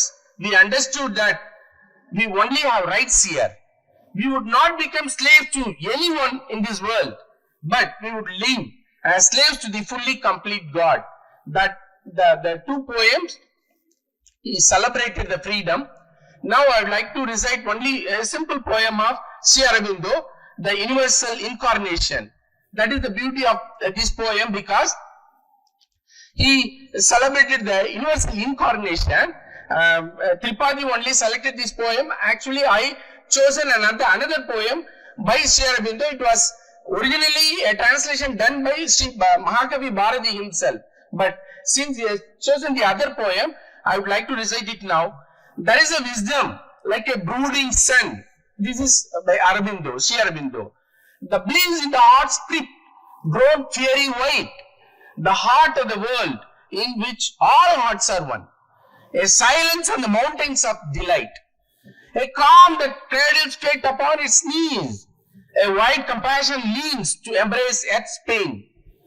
A witness dwells within our secrecies, the incarnate Godhead in the body of man. Our mind is glimmering curtain of that ray. Our strength, a parody of the immortal's power. Our joy, a dreamer on the eternal's way, hunting the fugitive beauty of an hour. Only on the heart's veiled door, the world of flame, is written the secret and a tremendous name. I would like to very shortly read out the Tamil translation of Sri Aurobindo's poem. This Ulagalavya Avadaram, that is Prapanja Avadaram, the title of the poem. அடைகாக்கும் ஆதவன் போல ஞானம் ஒன்றுண்டு. அடைகாக்கும் ஆதவன் போல ஞானம் ஒன்றுண்டு. இதயத்தின் கருவறைக்குள் வெண்பிழம்பாக மலர்ந்த பேரின்பம் ஒன்றுண்டு. ஞானத்தின் மூலத்தில் அனைத்து இதயங்களும் ஒன்றே. மலை போன்று திளைக்கும் ஆனந்த பரவசத்தில் அமைதி ஒன்றுண்டு. நம் தலைவீதியை தன் மடிமீது சுமந்து தாளாட்டும் அமைதி ஒன்றுண்டு. இப்புவி வாழ்வின் பெருந்துயர் தழுவ அளவில்லா கருணை ஒன்றுண்டு. நம் அதி ரகசியங்களுக்குள் உறையும் மனசாட்சி ஒன்று உண்டு. மனித உடலுக்குள் புதைந்த புனிதம் ஒன்று உண்டு. இறை சோதி ஒளிரும் திரைச்சிலையே நம் மனம். இறை சக்தியின் நையாண்டி போலியே நம் வலிமை. நித்திய பாதையில் சொப்பனம் காண்போர், சொப்பனம் கனவு. நித்திய பாதையில் கனவு காண்போர் ஒரு கணப்பொழுது வேட்டையில் தப்பிய அழகு போன்றதே நம்முடைய இன்பம். திரையிட்ட இதய கதவிற்குள்ளேதான் கடவுள் என்ற பிரம்மாண்ட ரகசிய பெயர் எழுதப்பட்டு சுடர் வீசிக் கொண்டிருக்கிறது. I would like to conclude with this. Thank you. Thank you one and all.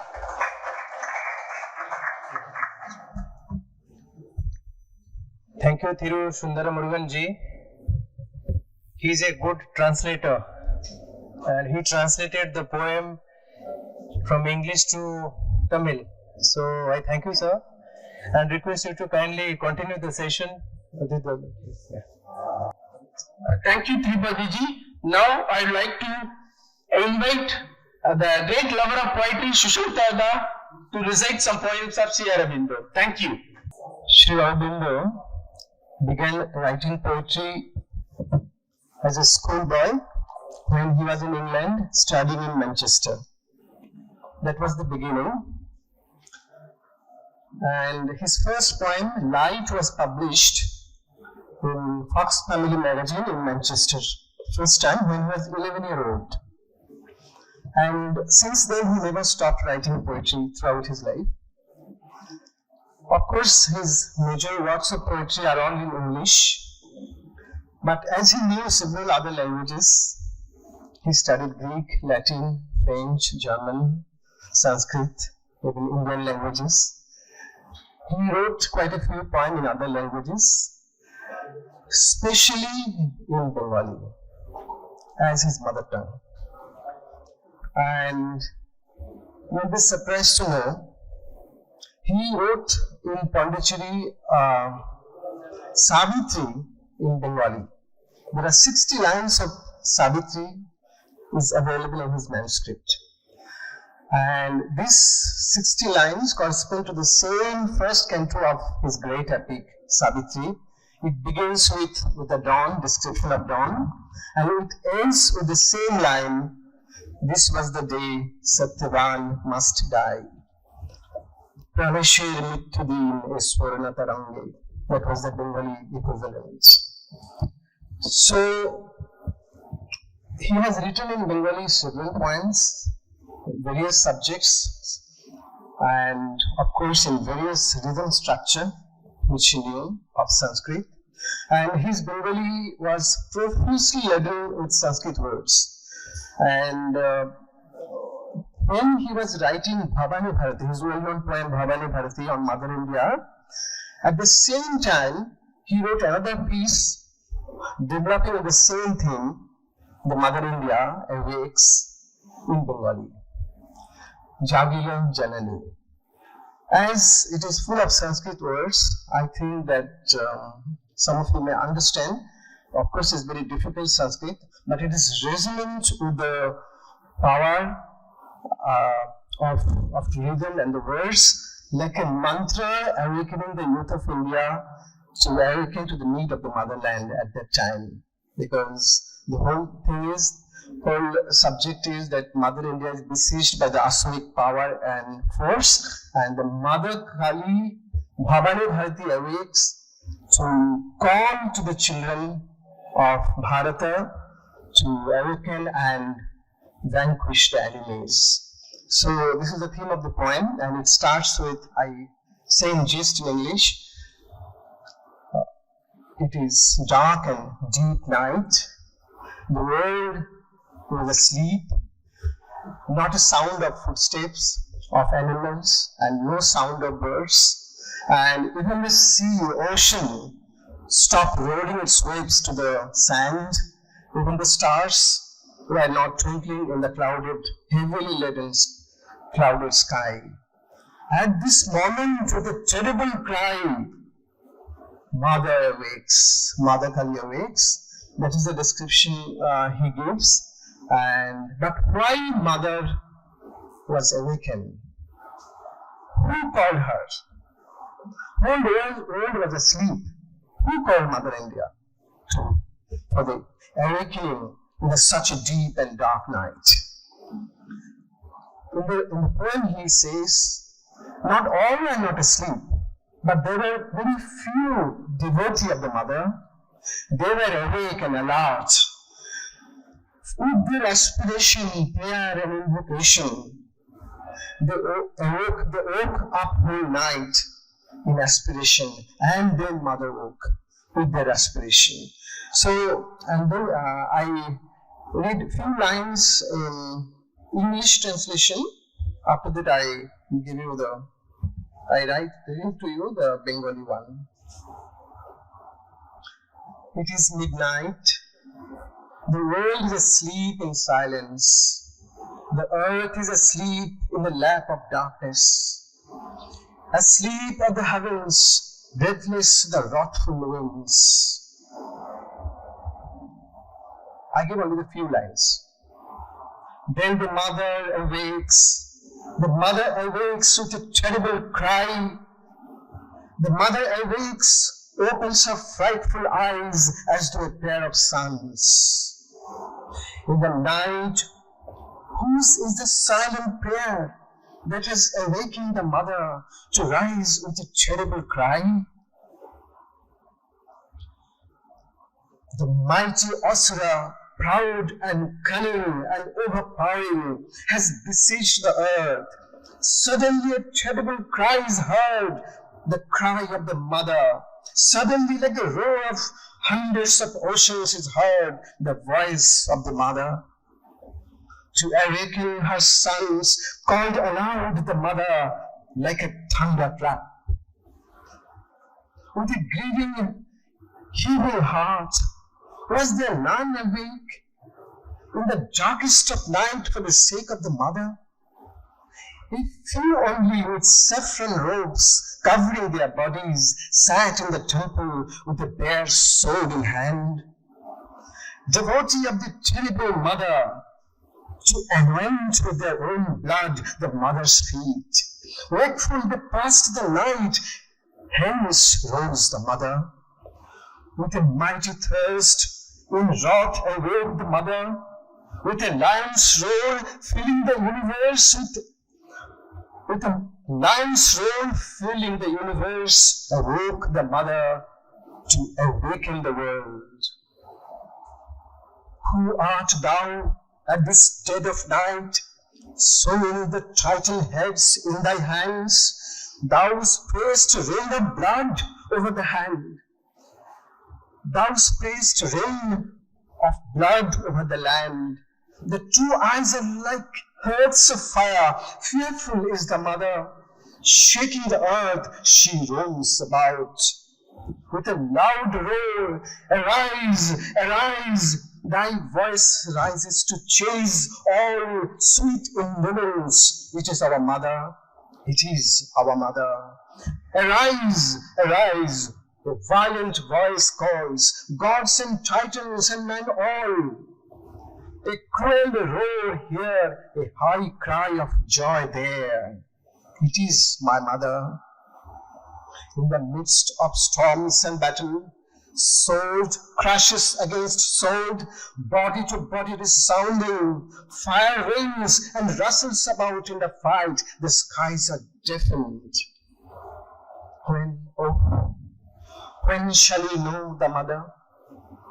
When her call goes out like the ocean roar, wiping off with her mighty breath the whole kingdoms of the Titans, and the violent goddess comes smiling, then shall we know the mother. The mother when she dances bathing in the stream of flowing blood, then surely we know it is the mother awakened at last. Now it's in Bengali. Ratri, Ratri, দ্বিপ্রহর রবে, সুপ্ত জগৎ নীরবে, ঘুমায়ে পড়েছে ধরা অন্ধকার কোলে, প্রসুপ্ত গগন ক্রুদ্ধ, বায়ুর নিঃশ্বাস রুদ্ধ, নদীর মেঘ তিমিরে তারা নাহি জলে, ডানা দিয়ে চোখ ঢাকি, বাসায় নিমগ্ন পাখি, নাই পশু বিচরণ, নাই পদধ্বনি, তখন জাগিল জননী, তখন হুঙ্কার ছাড়িয়া উঠি, জাগিল জননী, ভীমচক্ষু উন্মিলিয়া জাগিল জননী, যেন সূর্য দুটি, জাগিল যখন মাতা, নড়ে না একটি পাতা, নিষ্কম্প দ্বীপের আলো ঘরে নিয়মান, জলহীন পুরো পথে, ক্ষেত্রে অরণ্যে পর্বতে, গভীর সুষুপ্তিমগ্ন জগতের প্রাণ, সমুদ্রের জলরাশি, বেলায় চোটে না হাসি, প্রকাণ্ড নিশ্চল স্তব্ধ, জলধি নিঃশব্দ। তবে কেন জাগিল জননী? কে বলিবে, কি বা শুনে জাগিল জননী? রাত্রি কাহার নীরব স্তবে জাগিল জননী হুঙ্কারিয়া। অসুরের রাজলক্ষ্মী ঘেরেছে ধরণী, হঠাৎ হুঙ্কারিয়া জননী, হঠাৎ শত শত সিংহ সম হুঙ্কারিল জননী, জাগাইতে পুত্র জলে হুঙ্কারিল জননী বজ্র সম। ব্যথিত হৃদয়া বেগে ছিল নাকি কেহ জেগে, সেই ঘোর রাত্রিকালে জননীর তরে 2-4 জন মাত্র, সৌম্য অদ্ভুত রাত্র, দেবালয়ে ছিল বসে নগ্ন অশিকরে, জননীর পায়ে তারা মাখাইতে নিজ রক্ত, জাগিল জননী, উঠিল জননী, তাই ভীম পিপাসায় ক্রোধে জাগিল জননী, সিংহনাদ ছাড়ি বিশ্বে জাগিল জননী, ভুবন প্রভদে।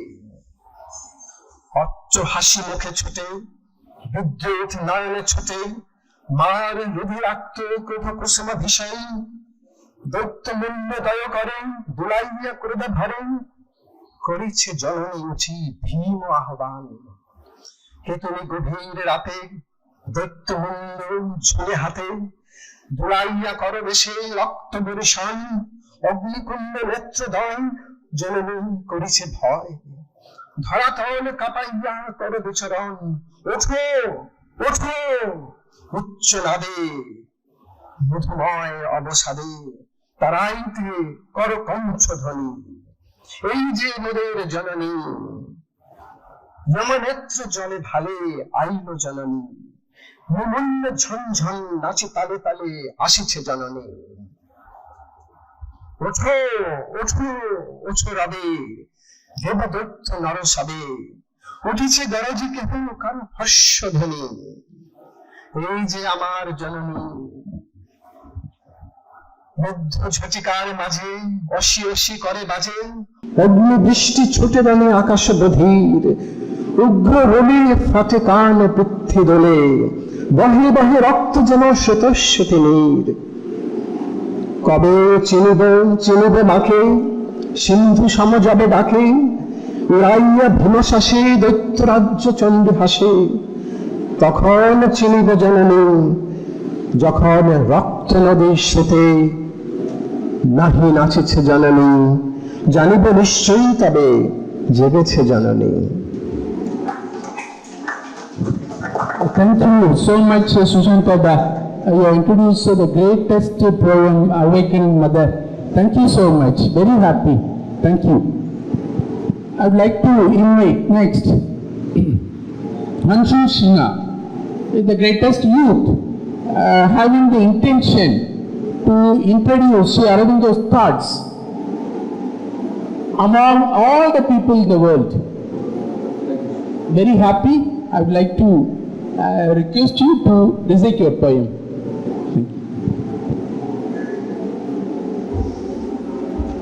Good evening, everybody, and thank you so much, Tripathy ji, for inviting me. It's absolute honor and pleasure to share this space with such eminent people and intellectuals. I'm privileged, and I'd like to extend my gratitude to you and also to everyone here who's listening to us recite these poems.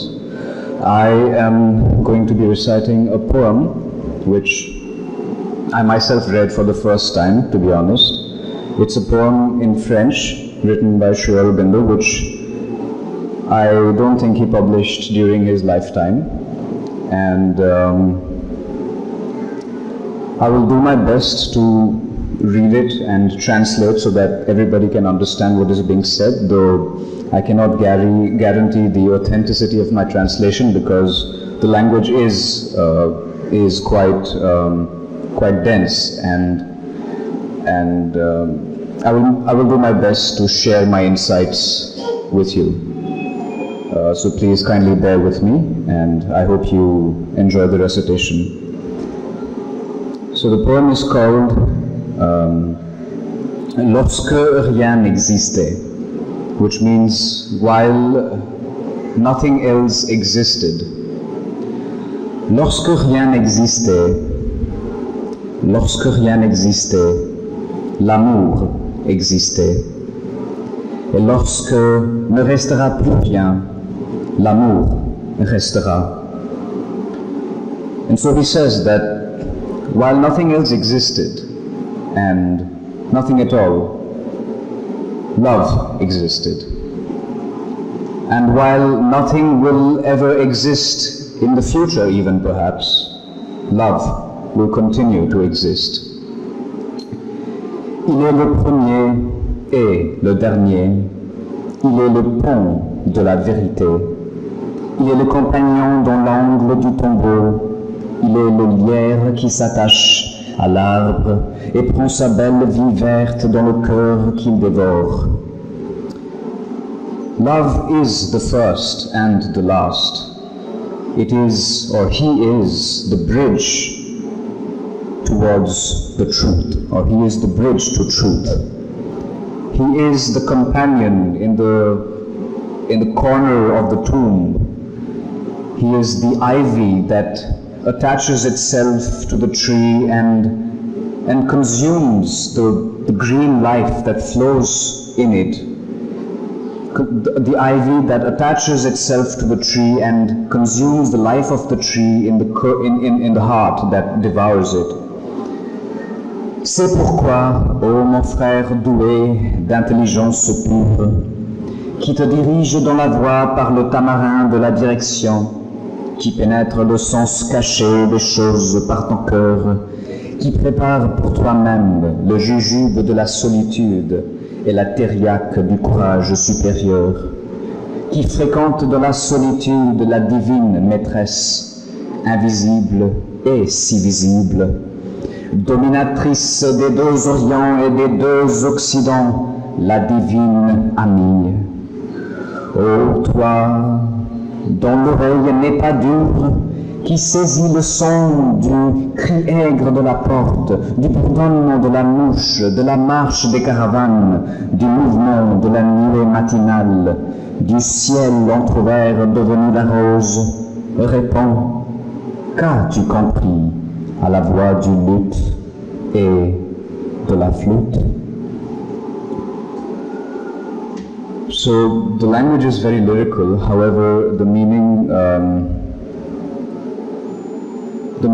sort of eludes me, I will be honest, but I will do my best to translate it as best as I can. So we saw how he speaks of when nothing existed, love existed, and when nothing will exist, love will continue to persist and exist. And that love is the first and love will be the last, which reminds me of how the Upanishads speak of, we all come from Ananda and into Ananda we return, and love and bliss and Ananda can at times be seen synonymously with Sri Aurobindo, I presume. And how love is also the bridge to truth. It is the sole companion. It's the sole companion which will give us company and be with us even when we find ourselves in the tomb. It is love that never leaves our side. Love is the ivy that attaches itself to the tree and takes the life of the tree and breathes with the tree and consumes the tree. And sometimes, I don't recall exactly where, but I think Mother spoke of these different rungs of love. There were these 5 rungs of love, and she speaks of how the final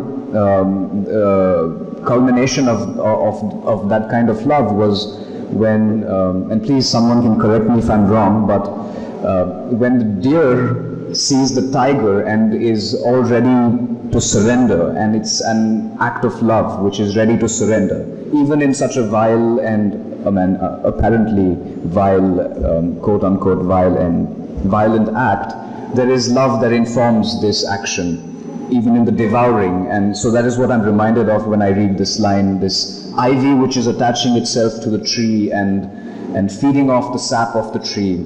It is love that makes it do. And then he goes on to say, that is why, oh my brother, who is endowed with so much of intelligence, who is being led by the way of the tamarind in the direction, and who is entering the sense of things, who is entering into the sense of things through the heart, who is preparing for oneself the concoction of solitude and the teriac, which is again a potion a potion which was found, I assume with the Greeks, which was a concoction of different herbs and different herbs which had a lot of healing properties. And here again I'm reminded of the first poem which this session was opened with, Invitation. We have here again the two characteristics, or the two things that were needed.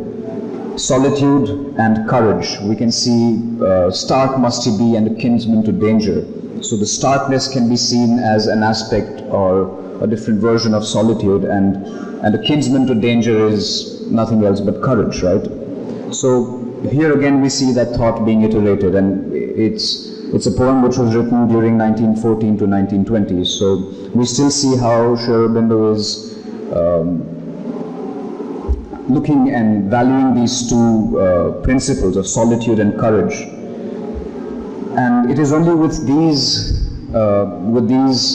principles that one can frequent la divine maîtresse, the divine creatrix, or the divine master in feminine, who is invisible and yet so visible. And we see that again in the poem Invitation, where despite being caged in this very confined small space, the way he describes it is as though he was touching these things with a subtler sense, and feeling the wind and feeling the weather and wading through the snow and wading through the brook. It's almost tangible. And so this force is invisible and yet so visible. Invisible et si visible, dominatrice des deux Orients et des deux Occidents, la divine amie. That's the Divine Mother who rules over both the hemispheres, the Western and the Eastern, I presume. And then he goes on to say, ô toi dont l'oreille n'est pas dure, qui saisit le sens du cri aigre de la porte. O you whose ear is very tuned to hearing everything, who can hear the door screeching, the humming of the humming of the fly, the caravan on the road galloping and walking out.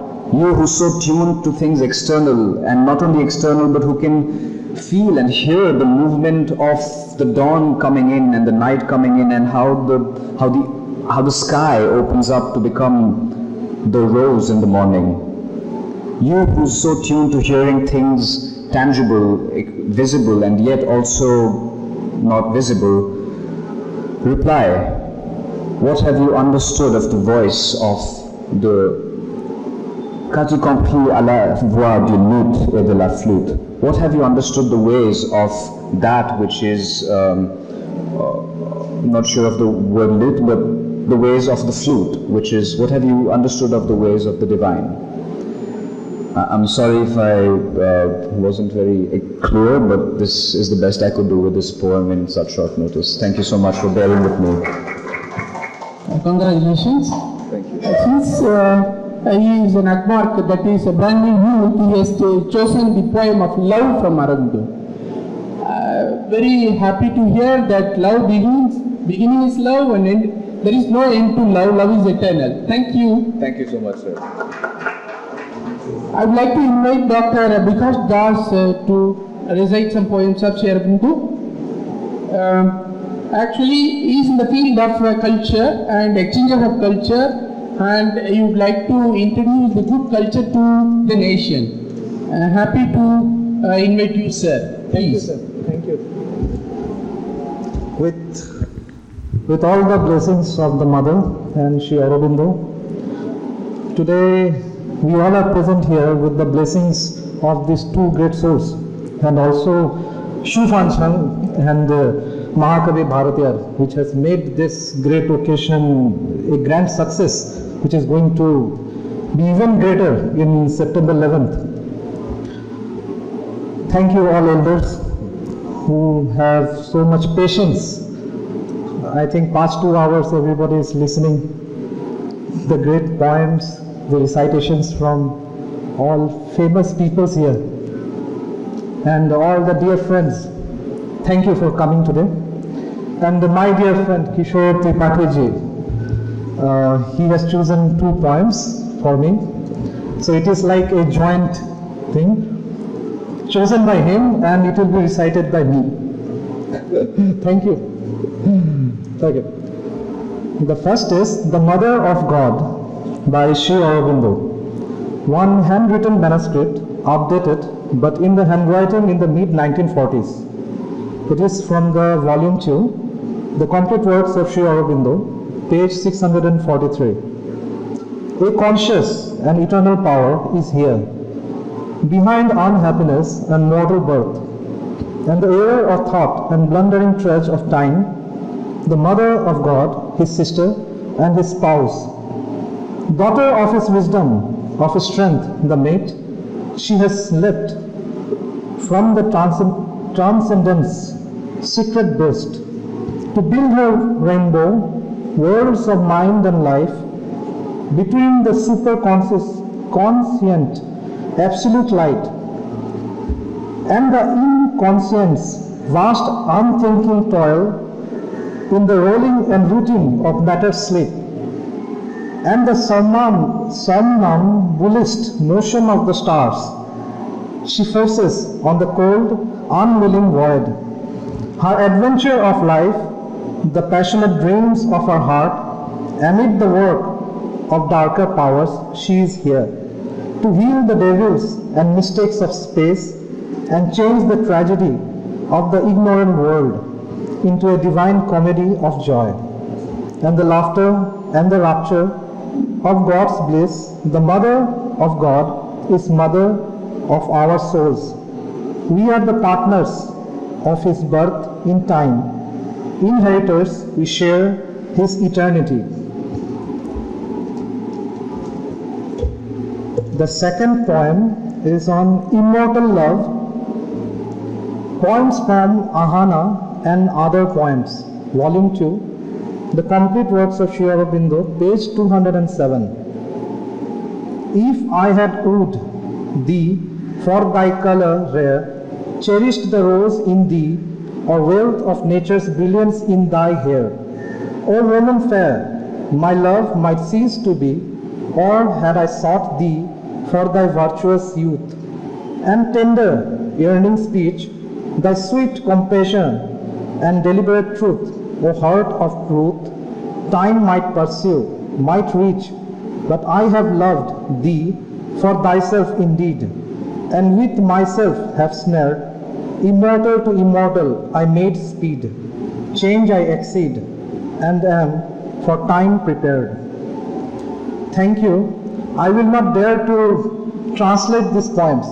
Once mother wrote in her the agenda of the mother that it varies from person to person when they translate the poems or they translate the writings of Sri Aurobindo and even the mother.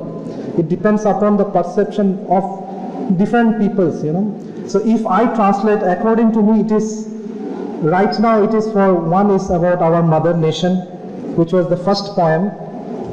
The second poem, it is on the nature, which we are, the environment which we are seeing, but maybe it will be different from the elders. So I will leave this part to them to translate it. Thank you.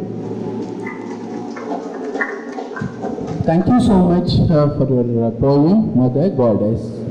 Thank you.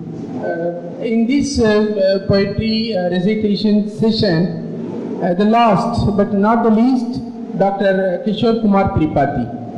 Actually, he is an icon for the action. Know by words, by action, his programs. Actually, I have seen many a times. He is as industrious as a honeybee. He is a very great human, good-hearted personality.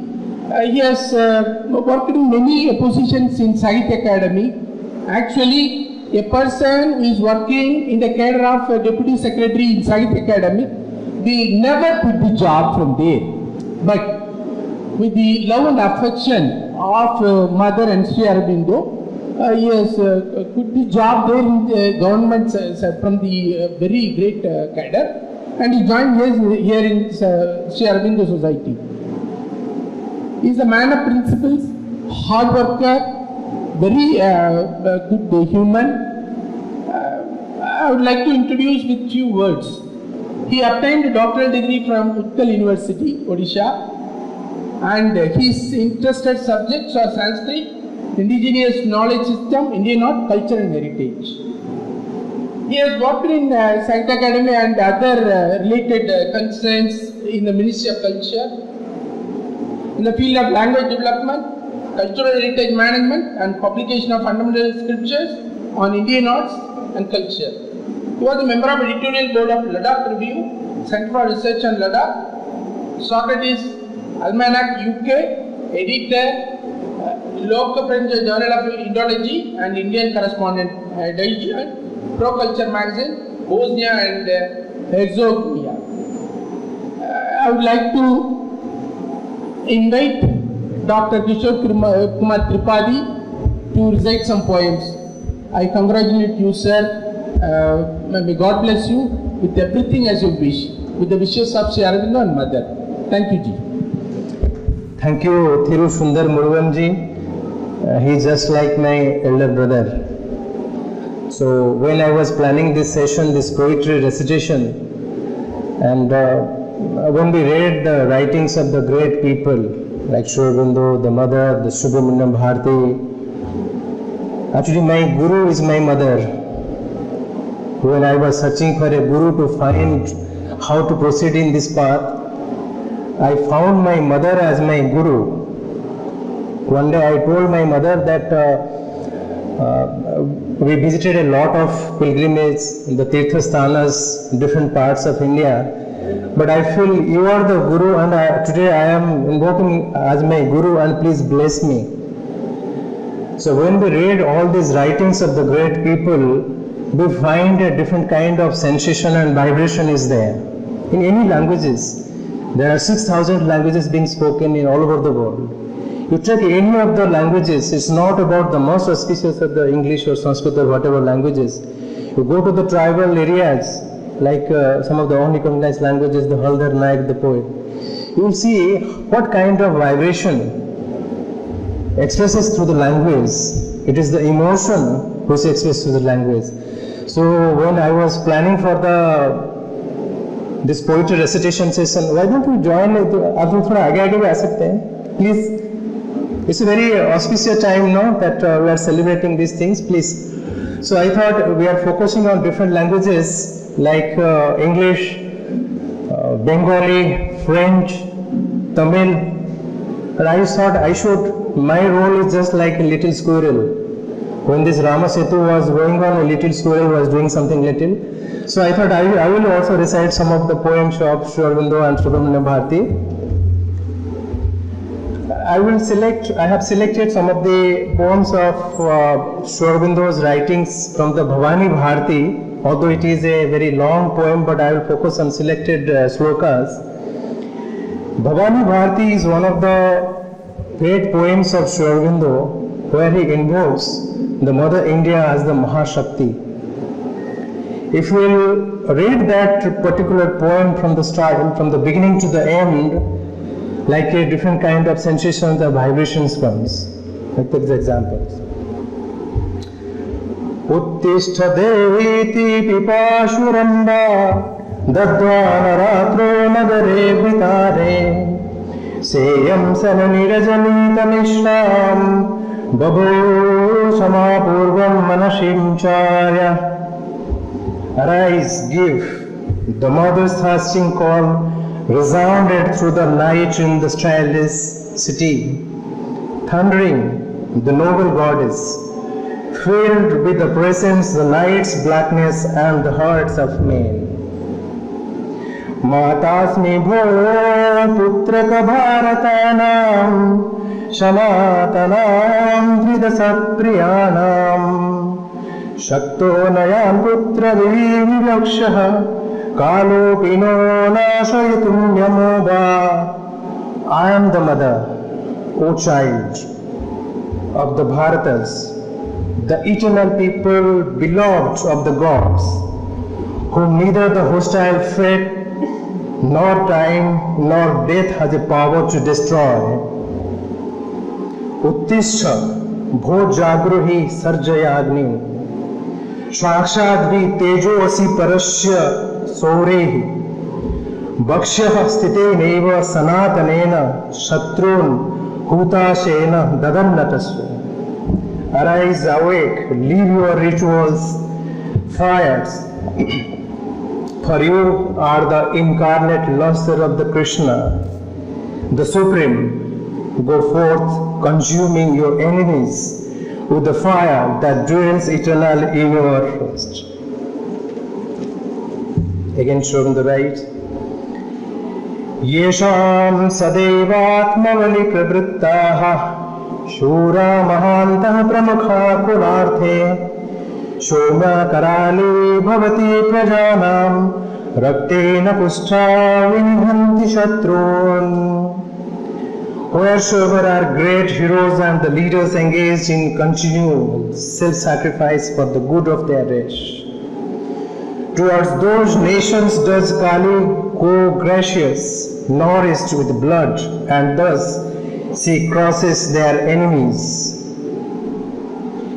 Kim bibhyatayam radhrirashrudirasya sindho nimajjatasmin bhavatarya shandvaha trishuli bhoha pashyanta tatra pare jyotir hudeti damabhurneta tejaha.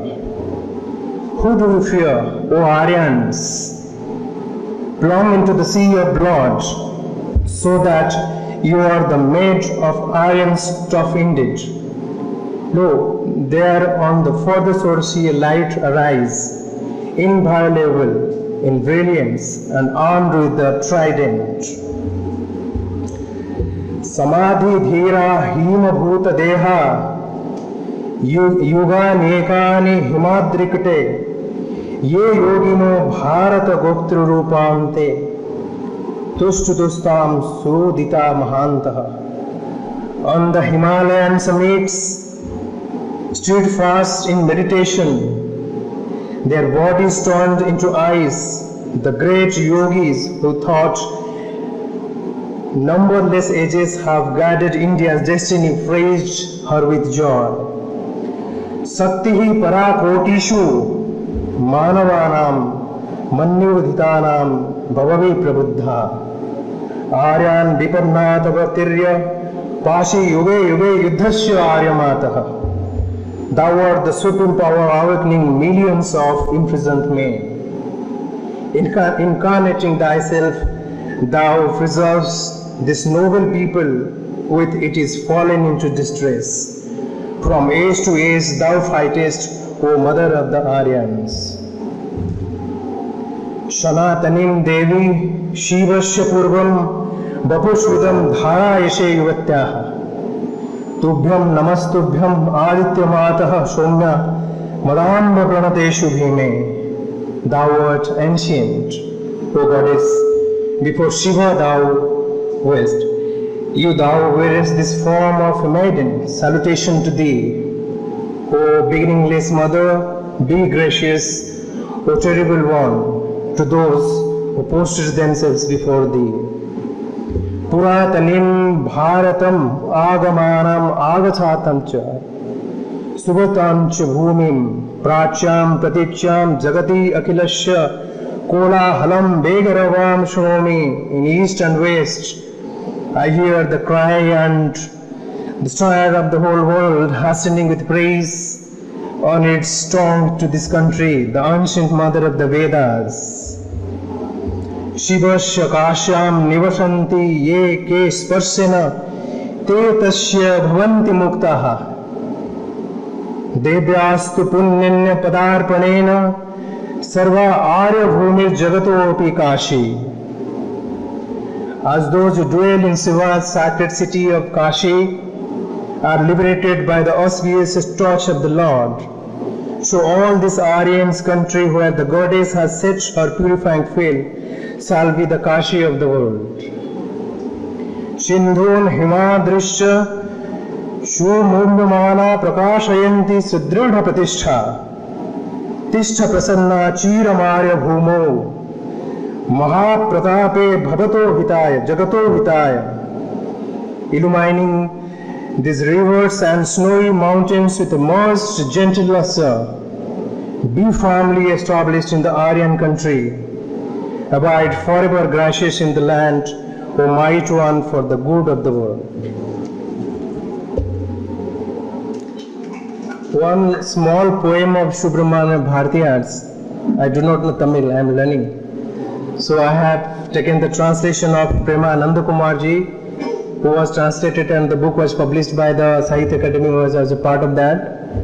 And the Hindi translation by Anil Jay Vijayan, and he has translated by one of the scholars, his name is Krishna. The title of the poem is Bharata Bhumi, Padam Perum Bhumi. I'm sorry if I wrongly announce this. So the English and followed by the Hindi one.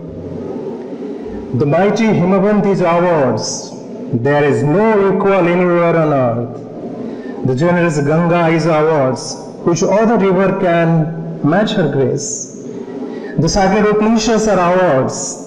What scripture else to name with them? This sunny golden land is ours. She is peerless. Let us praise her.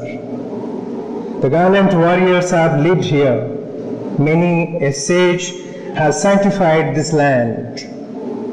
The divinest music has been heard here, and here all the auspicious things are found.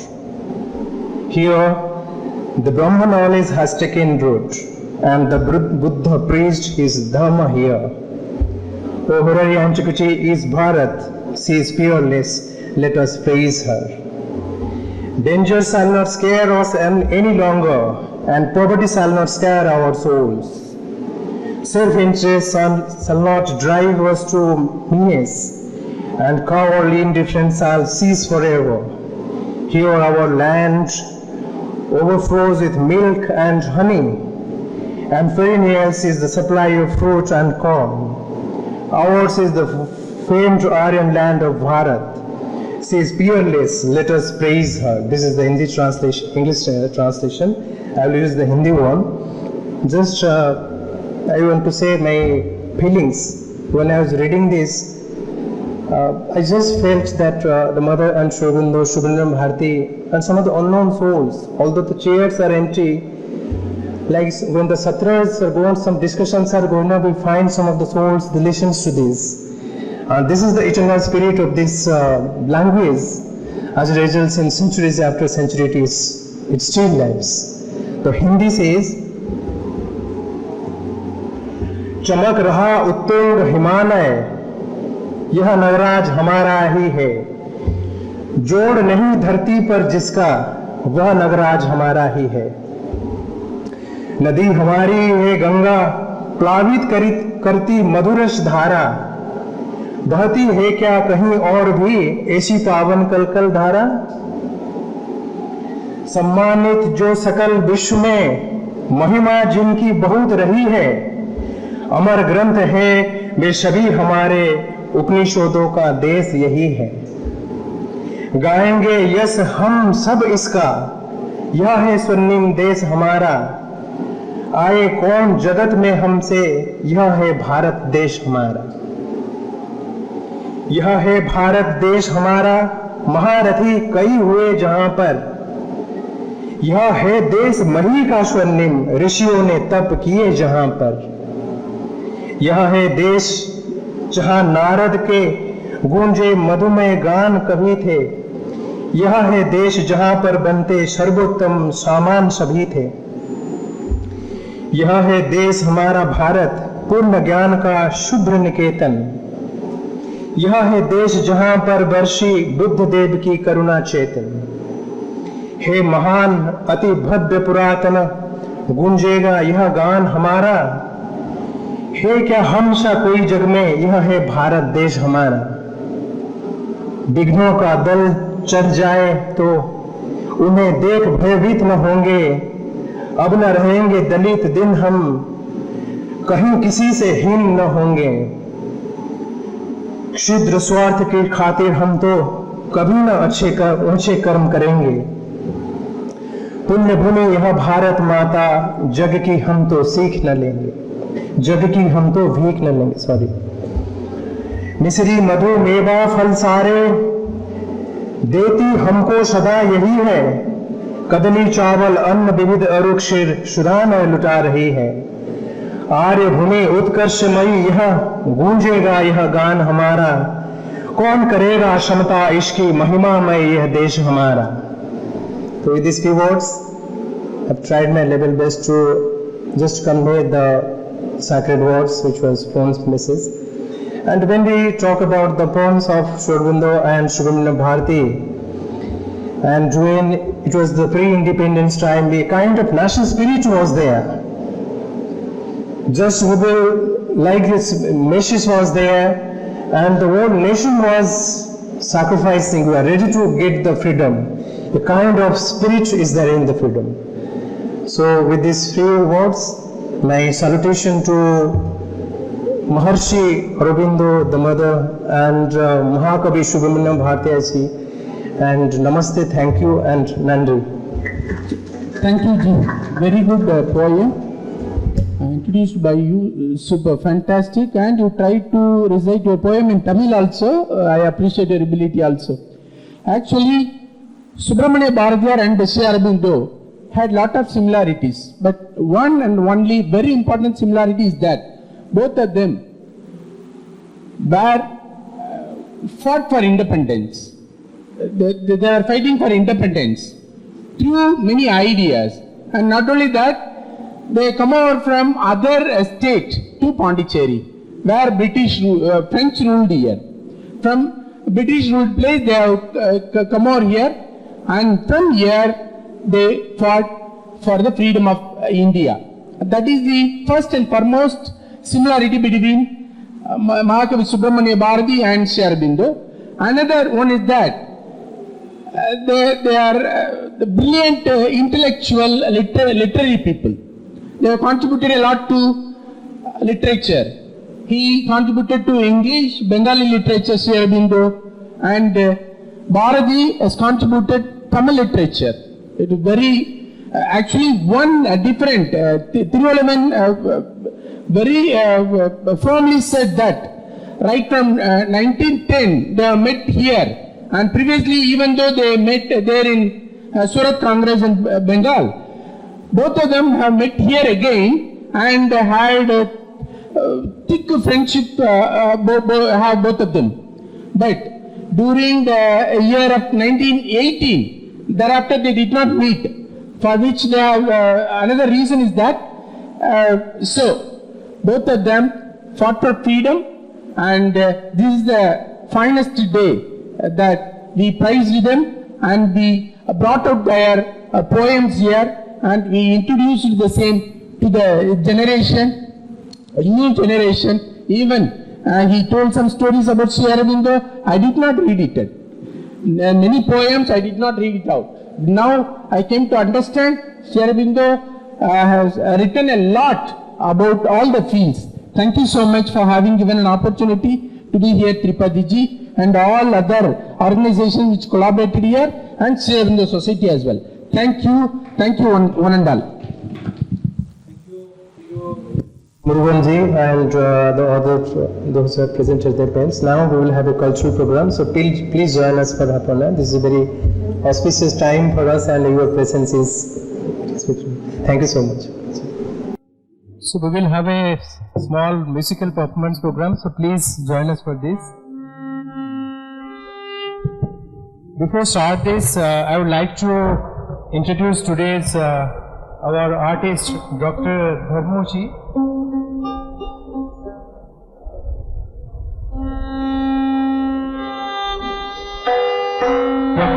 Is a retired principal from Professor Tagore Government Arts Science College, Puducherry.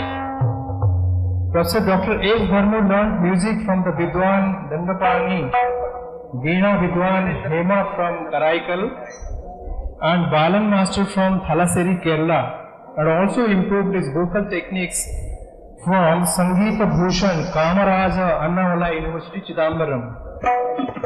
Though he is a professor of economics, as a hobby he is practicing music, composed music for the Thirukural, Devaram, Thiru Bashagam, Thiru Pagaja, and conducting programs. He is singing the songs from Bharatiyar and Bharativizha since 1980s. He served as a professor in the Government College of Mahe, Bharativizha and Tagore, Pondicherry, and completed 35 years of his services. On behalf of Sri Aurobindo Society, I welcome you, sir. And yesterday we were discussing about selecting some of the poems, and he started his recitations. I cannot share that experience which I spent for 15 to 20 minutes. So we will listen to him about some of the selected poems of Sri Aurobindo and Subramania Bharati. Before I start, I request Professor Thiruvallavan ji to kindly felicitate our today's guest, Dr. Dharmoji.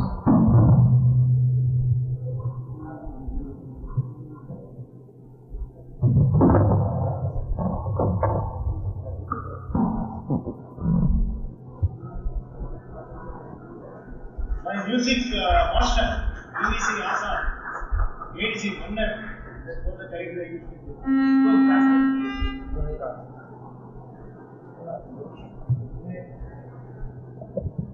May I request Professor Thiruvallavan ji to kindly felicitate Propon Chatterjee ji, our accompanying artist, tabla.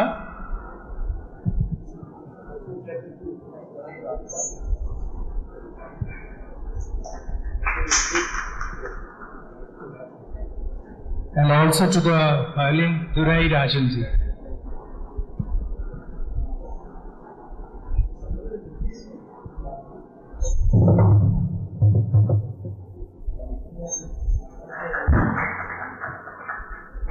I welcome Tapan Chatterjee and Durai Shamaji for joining today's evening.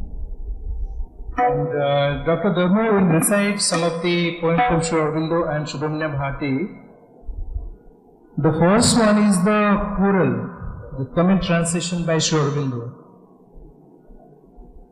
Composed by the poet Puducherry sometimes during the early centuries of the Christian era, the choral consists of 1330 verses, aphorisms on the main aspects of life, that is ethical, practical and sensuous, divided into 3 parts, made up of chapters of 10 verses of each.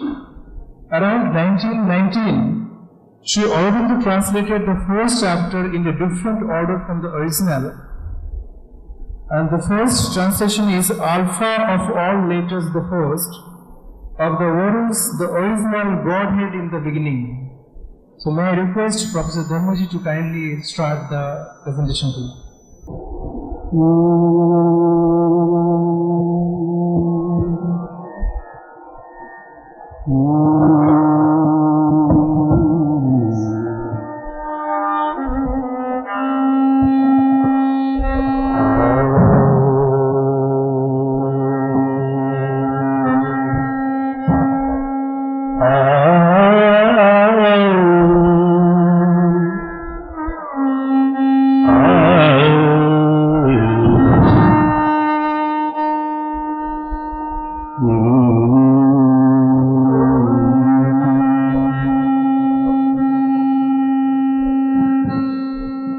அகர முதல எழுத்தெல்லாம்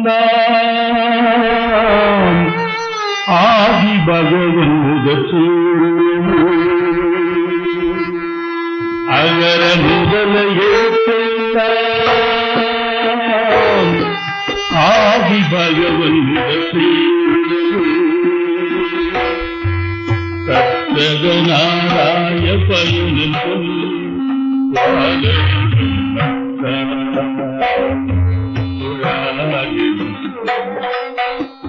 சத்யகநாராய பயனில்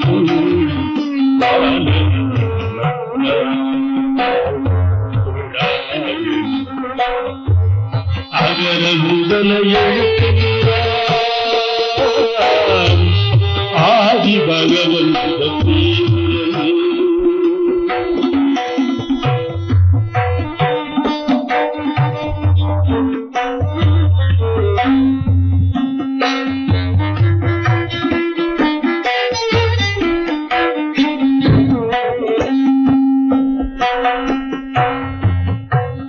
மலர்மிசை ஏறினால் மானடி சேர்ந்தார், இளமிசை நீடுவார். மலர்மிசை ஏறினால் மானடி சேர்ந்தார், இளமிசை நீடுவார்.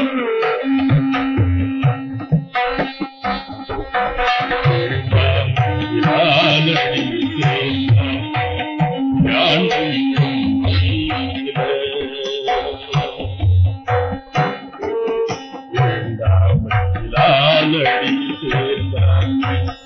யானை அகர முதல எழுத்தெல்லாம் ஆதி பகவன் முதற்றே உலகே.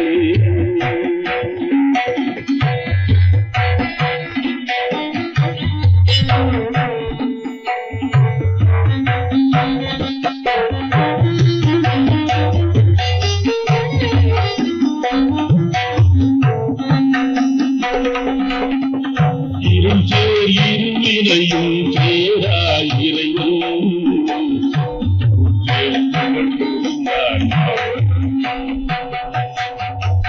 இருஞ்சேர் இருவினையும் சேராய் இறைவன்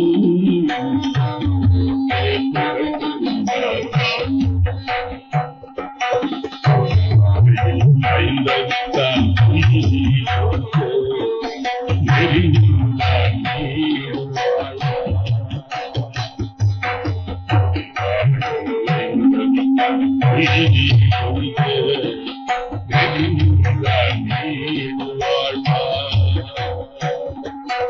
அகர முதல எழுத்தெல்லாம் பகவன் முகத்தே உலகே.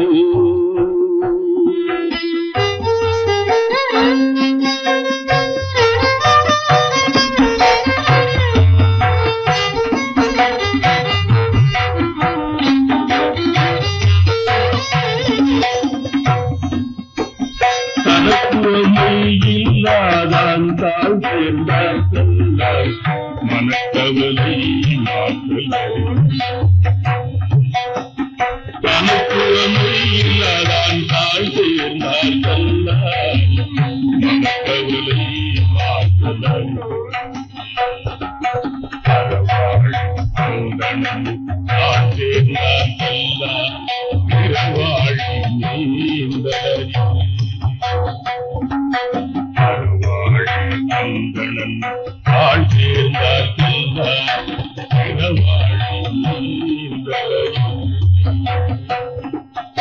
அகர முதல எழுத்தெல்லாம் ஆதி பகவன் முகத்தே உலகே.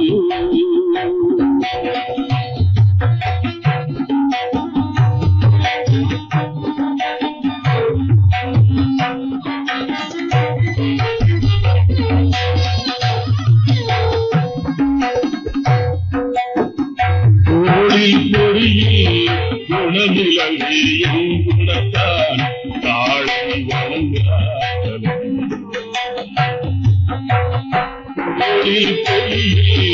குணமிலங்கியும் குணத்தான் தாழை வணங்காதலும்.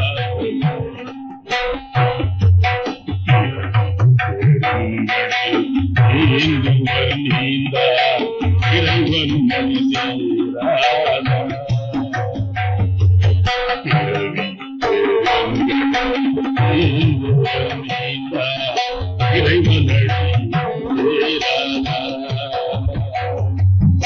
அகர முதல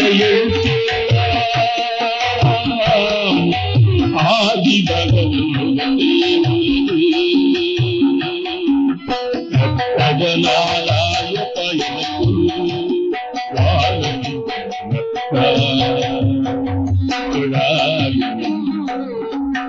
தக்கதனாலாய பயனுக்குள்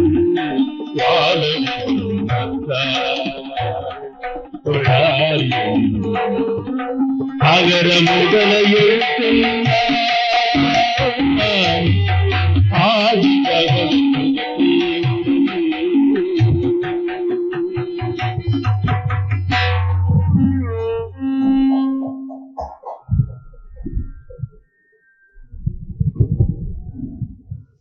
When we refer the correspondences, like this is the Tamil translation of the Thirukular, and Tamil compositions are the English translation. So Sri Aurobindo met with Subramania Bharati, and with his help he has translated this. The next poem by Sri Aurobindo in English, that is, the title is Who. In Sisa 1908 and 9, it was written and published in the Karma Yogin on 13th November 1909. There is a great question in the Indian tradition, who? Like, who am I? And the specific answer has also given when the soul finds its true being. Like it says, the Aham Brahmasmi, I am the Brahman. And when a person realizes the Brahman, he says that Tattvamasi, you are also the Brahman. When I and you are the Brahman, the entire universe becomes Sarvam Khaluidam Brahma. And the entire universe becomes the Brahman. So this is the poem which Aurobindo has written, and the main beauty of this poem is one number. The master of man and his infinite lover, he is close to our hearts and we vision to see. Okay.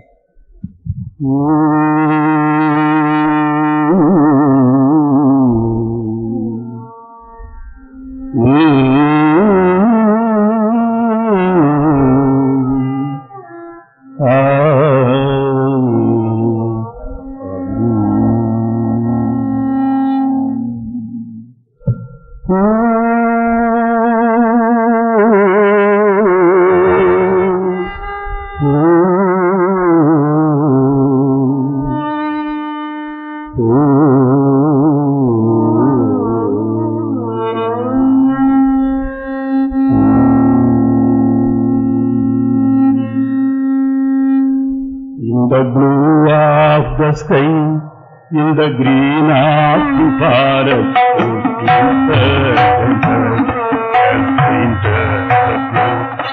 the blue of the sky, in the green of the forest,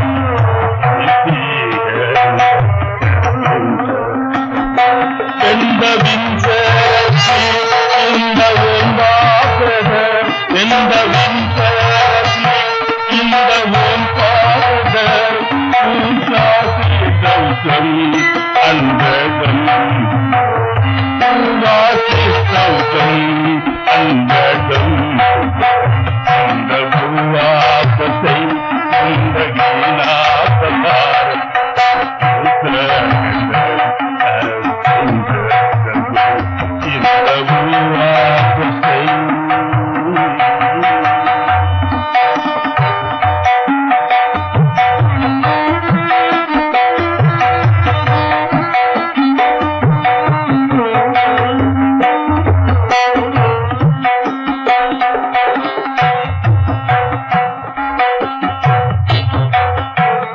He's lost in the heart, in the cavern of nature. He is lost in the heart, in the cavern of nature. He is found in the brain, where he builds up the thought.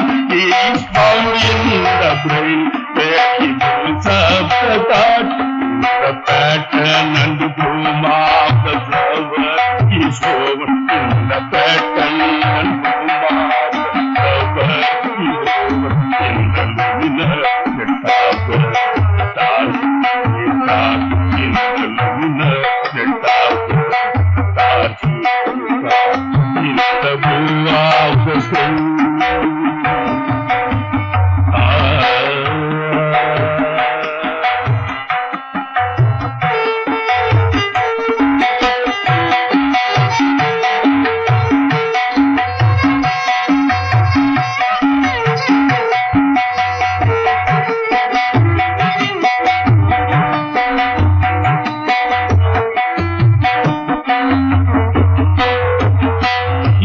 Strength of a man, in the beauty of woman, in the strength of a man, in the beauty of woman, in the love of your body, in the pleasure of your head, in the love of your body, in the pleasure of your head. Cancer and Jupiter, in to heaven. Cancer and Jupiter, in to heaven. When all you come to ocean, when all you come to ocean, in the blue of the sky, in the green of the forest,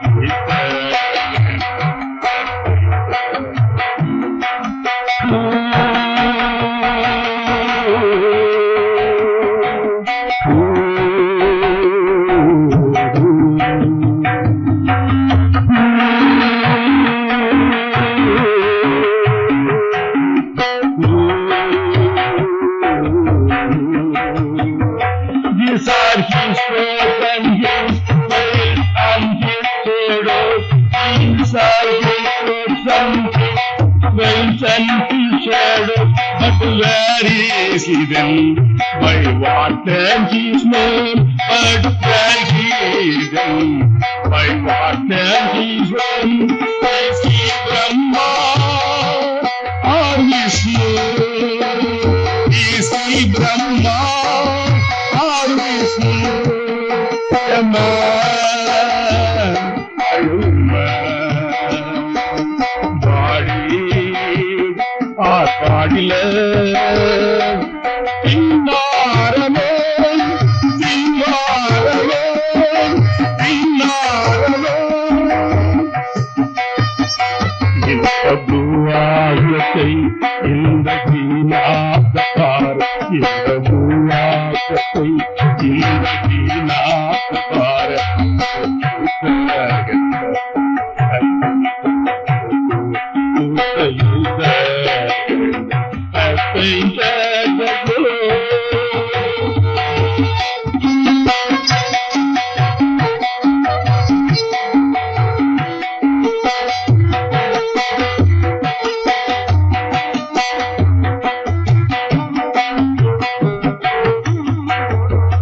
love for a boy who is dark and wooden. We have love for a boy who is dark and wooden. A woman is Lord of life, naked and fierce. A woman is Lord of life, naked and fierce. On the floor of the home, on the floor of the home, what did he do? In the heart of the fear, what did he do? In the heart of the fear, he will tell the whole world of nation his son. He will tell the whole world of nation his son. His rapture of torture and passion and pain. He has rapture of torture and passion and pain. He delights in our sorrow.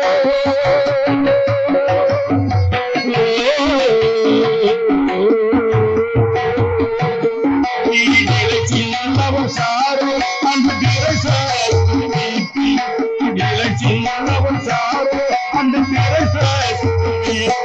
And life with his God and when life with his God and our music is only the sound of his laughter.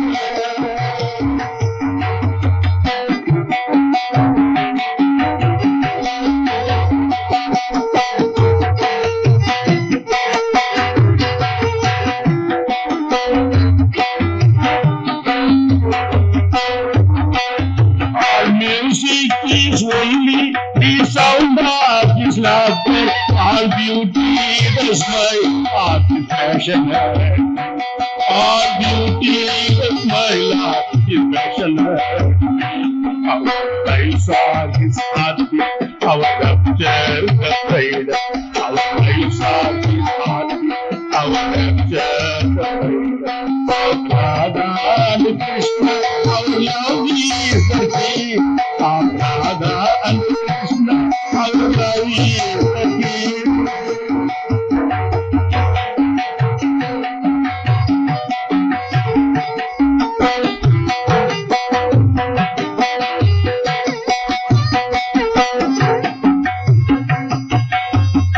He is strength that is love in the bear of the trumpet. He is strength that is love in the bear of the trumpet. He rides in the car, he is striking the spears.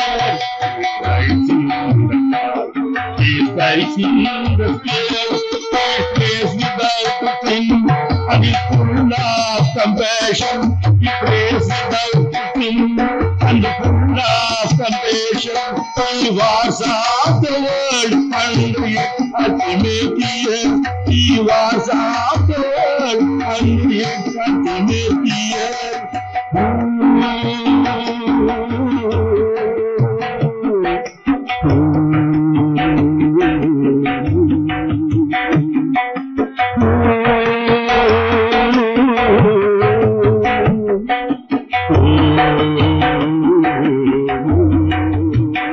In the sleep of the words, in the satya of the head, in the sleep of the words, in the satya of the head, in the world, majestic and pure, in the world, majestic and pure, and the last immaculate, sized by the finger, beyond the last immaculate, sized by the finger, we're told in the faith that forever in you, he is told in his faith that forever in you.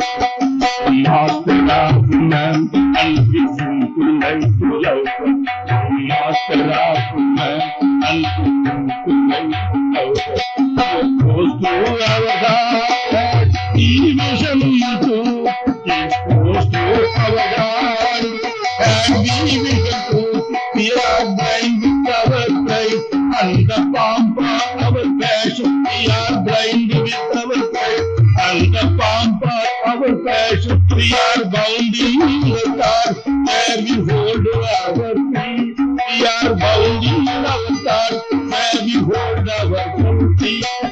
Stays in the sun, who is regular, get love. He stays in the sun, who is regular, get love. And to the midnight, he shadow his soul into the midnight. He showed his soul into the midnight. He shadowed his soul when darkness was slain and jungle dark. When darkness was slain and jungle darkness, he was seated with it. Him alone, he was seated with it. Him alone.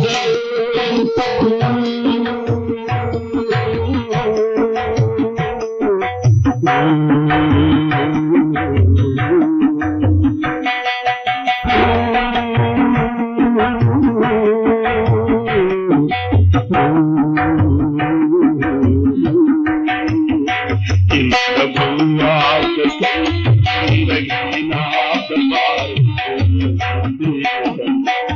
has painted the blue in the blue of the sun.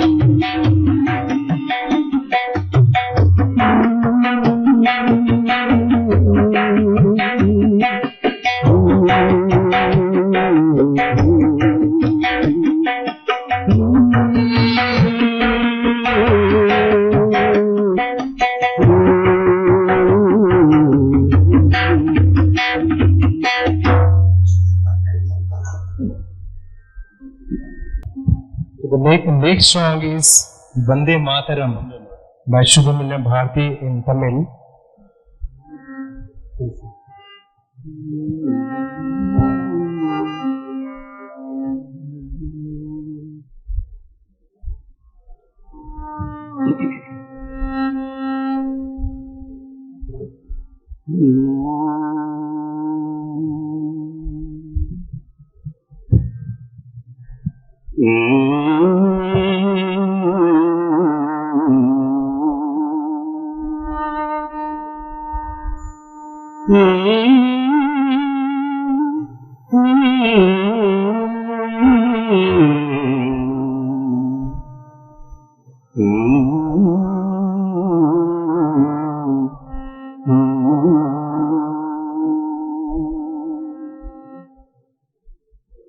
Vande Mataram endo, Vande Mataram endo, Engal மாநிலத்தாயை வணங்குதும் endo, Vande Mataram Engal மாநிலத்தாயை வணங்குதும் endo, Vande Mataram endo.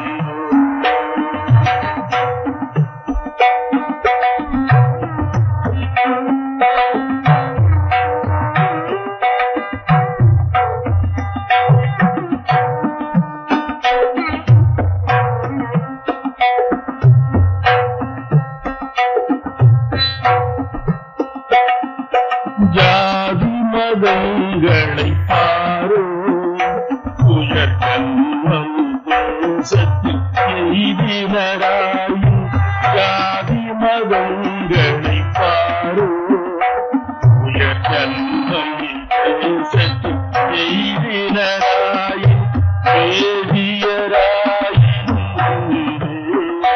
அன்றி வேறு குலத்தினராயும் வேதியராயும்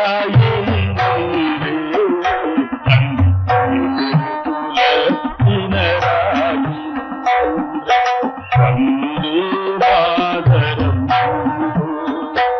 எங்கள் மாநிலத்தாயை வணங்குவோம் என்போ Vande Mataram.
What a beautiful music.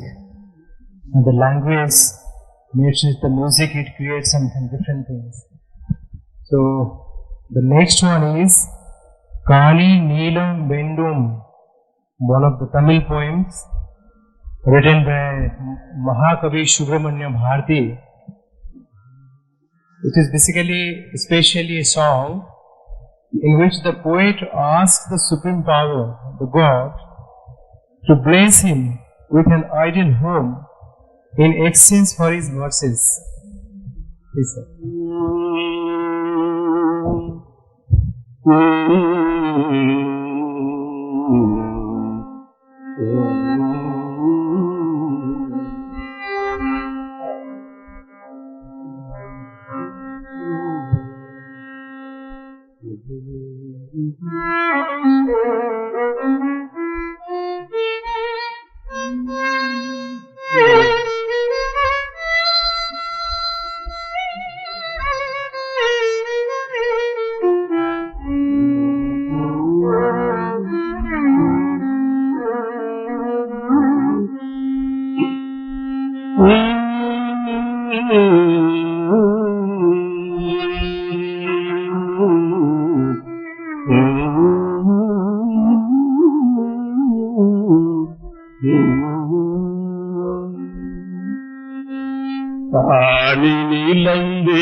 Parasakthi காணி நிலம் வேண்டும்,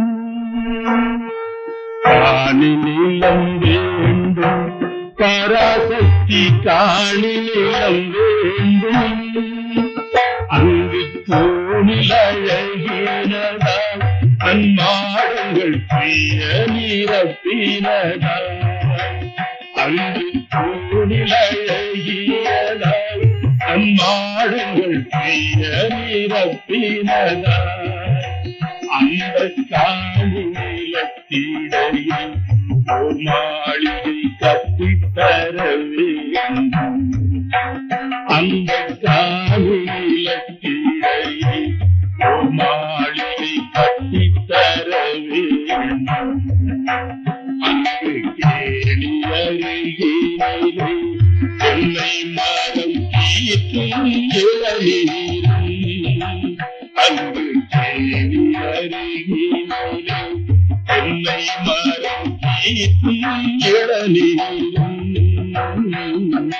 காணி நிலம் வேண்டும், பராசக்தி காணிலம் வேண்டும்.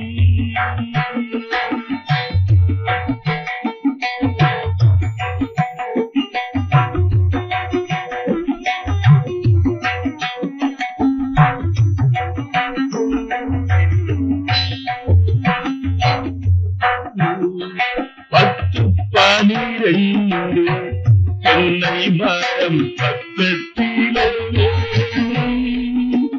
நல்ல முத்து சுடர் போல நிலா ஒளி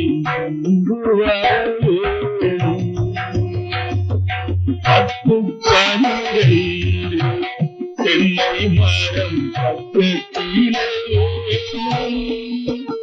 நல்ல முத்து சுடர் போல நிலா ஒளி அங்கு கத்தி குயிலோசை கற்றே வந்து பட வேணும்.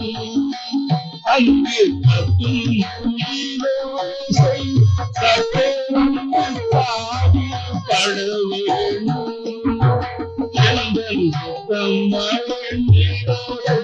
நன்றாயிடம் வர வேணும். எங்கள் சித்தம் நன்றாயிடம் வர வேணும்.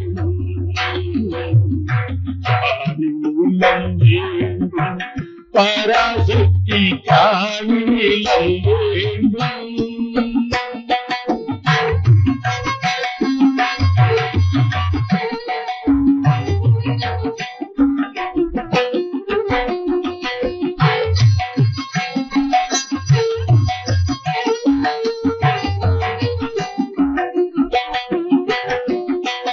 பாட்டுக்காலம் வீடவே தங்கேயொரு பத்தினி பெண்ணே. பாட்டுக்காலம் வீடவே தங்கேயொரு பத்தினி பெண்ணே. எங்கள் கூட்டுக்களிலே கவிதைகள் கொண்டு தர வேணும். எங்கள் கூட்டுக்களிலே கவிதைகள் கொண்டு தர வேணும். அந்த காட்டு வெளியிலே அம்மா நீங்கள் காவல வேணும். அந்த காட்டு வெளியிலே அம்மா நீங்கள் காவல வேணும். எங்கள் பாட்டு தீரத்தாரே இவ்வையத்தை பாலித்திட வேணும். எங்கள் பாட்டு தீரத்தாரே இவ்வையத்தை பாலித்திட வேணும்.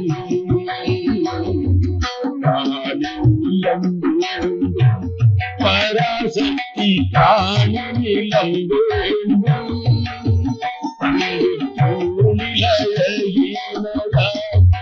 மடங்கள் நம்மாடங்கள்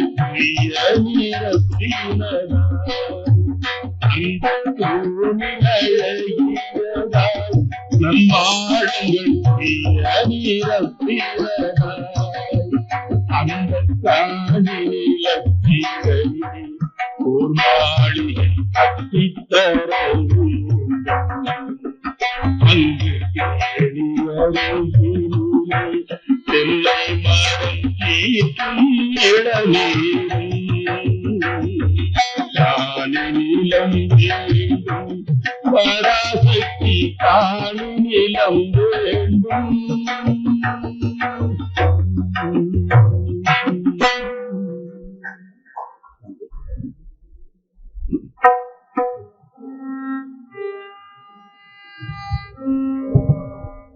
The last one, I was just thinking after seeing the photos of Sri Aurobindo, the mother, and Sri Aurobindo Bharati, because they are also listening their words, full of the music and the devotional things. If we refer to the Kavya tradition, there is a Kavya Purush, like the Vastu Purush is there. Like someone says, the Riti Atmaha Kavyasha. like Riti is the soul of the. When all these things are united with the music, the language, the Riti, Rasha, Dhani, Alankar, Chand, so many things are there. It creates a divine and auspicious meaning. And the ultimate aim of any of the scriptures, whether it is written for the prose or poetry or mixed like the Mishra Kavyas, the ultimate aim is to find the divine, to the supreme. And the last presentation is on Sri Aurobindo's poem on Jivan Mukta. This Jivan Mukta is a very significant term in Indian spiritual traditions. Like Mukti, someone is trying to get freedom. So the Vedanta tradition says there are two kinds of Muktis. One is the Ideha Mukti, that means Mukti after death. But one Mukti is there. We will not wait till the death when I will die and I will find the thing. The concept is Jivan Mukti. So a person can be free from all the whatever obstacles are there, and he can be free while he is living. Even Swami Shivanandaji has also told, the Jivan Mukta is a liberated sage. He is released even while living. He lives in the world, but he is not of the world.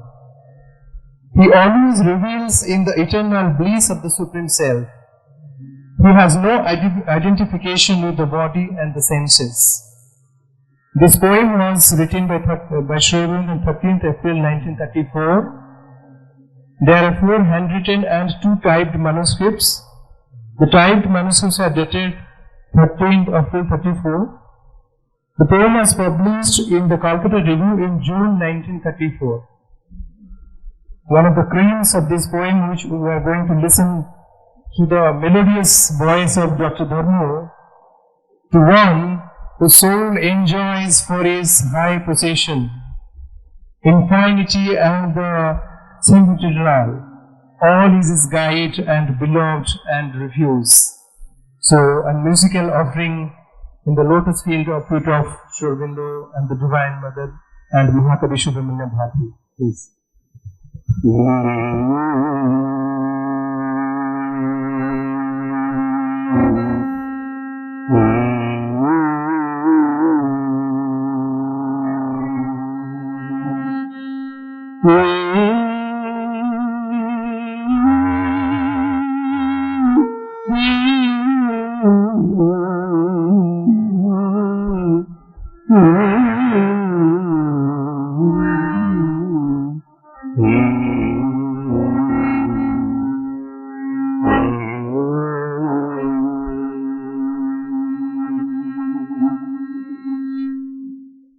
There is a silence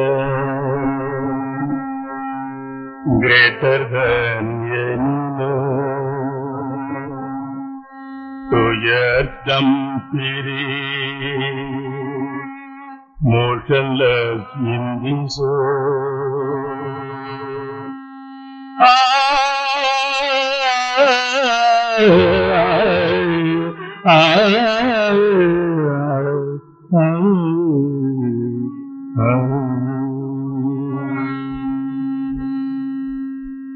There is a silence better than any known, yet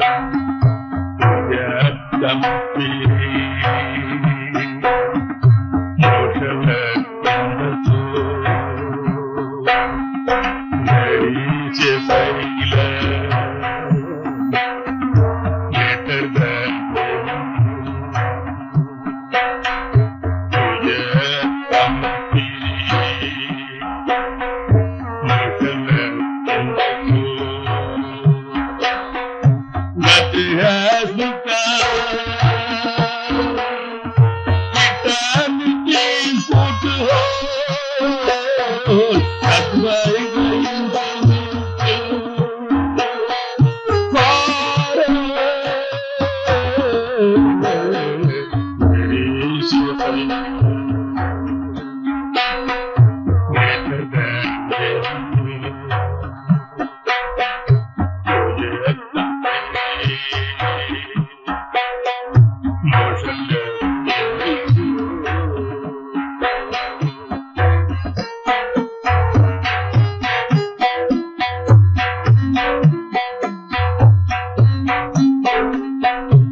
Yes, thunder is here.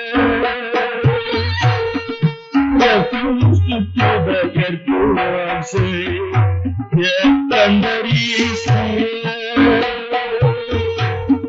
Refuse to the earth and say that some big flame covered all scenery. That some big flame covered all scenery. Revealing weakness when God still man. Revealing weakness when God still man. The ocean yes, nature.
Heaven's ocean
Be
Every beginning has its end, but this is endless.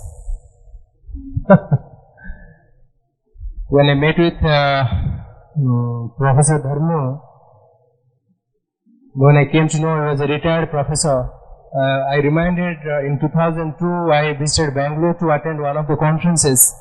I recently completed my masters and waiting for the result. I saw a very line, it was written Swami Vivekananda Yoga Anusandhan Sansthan.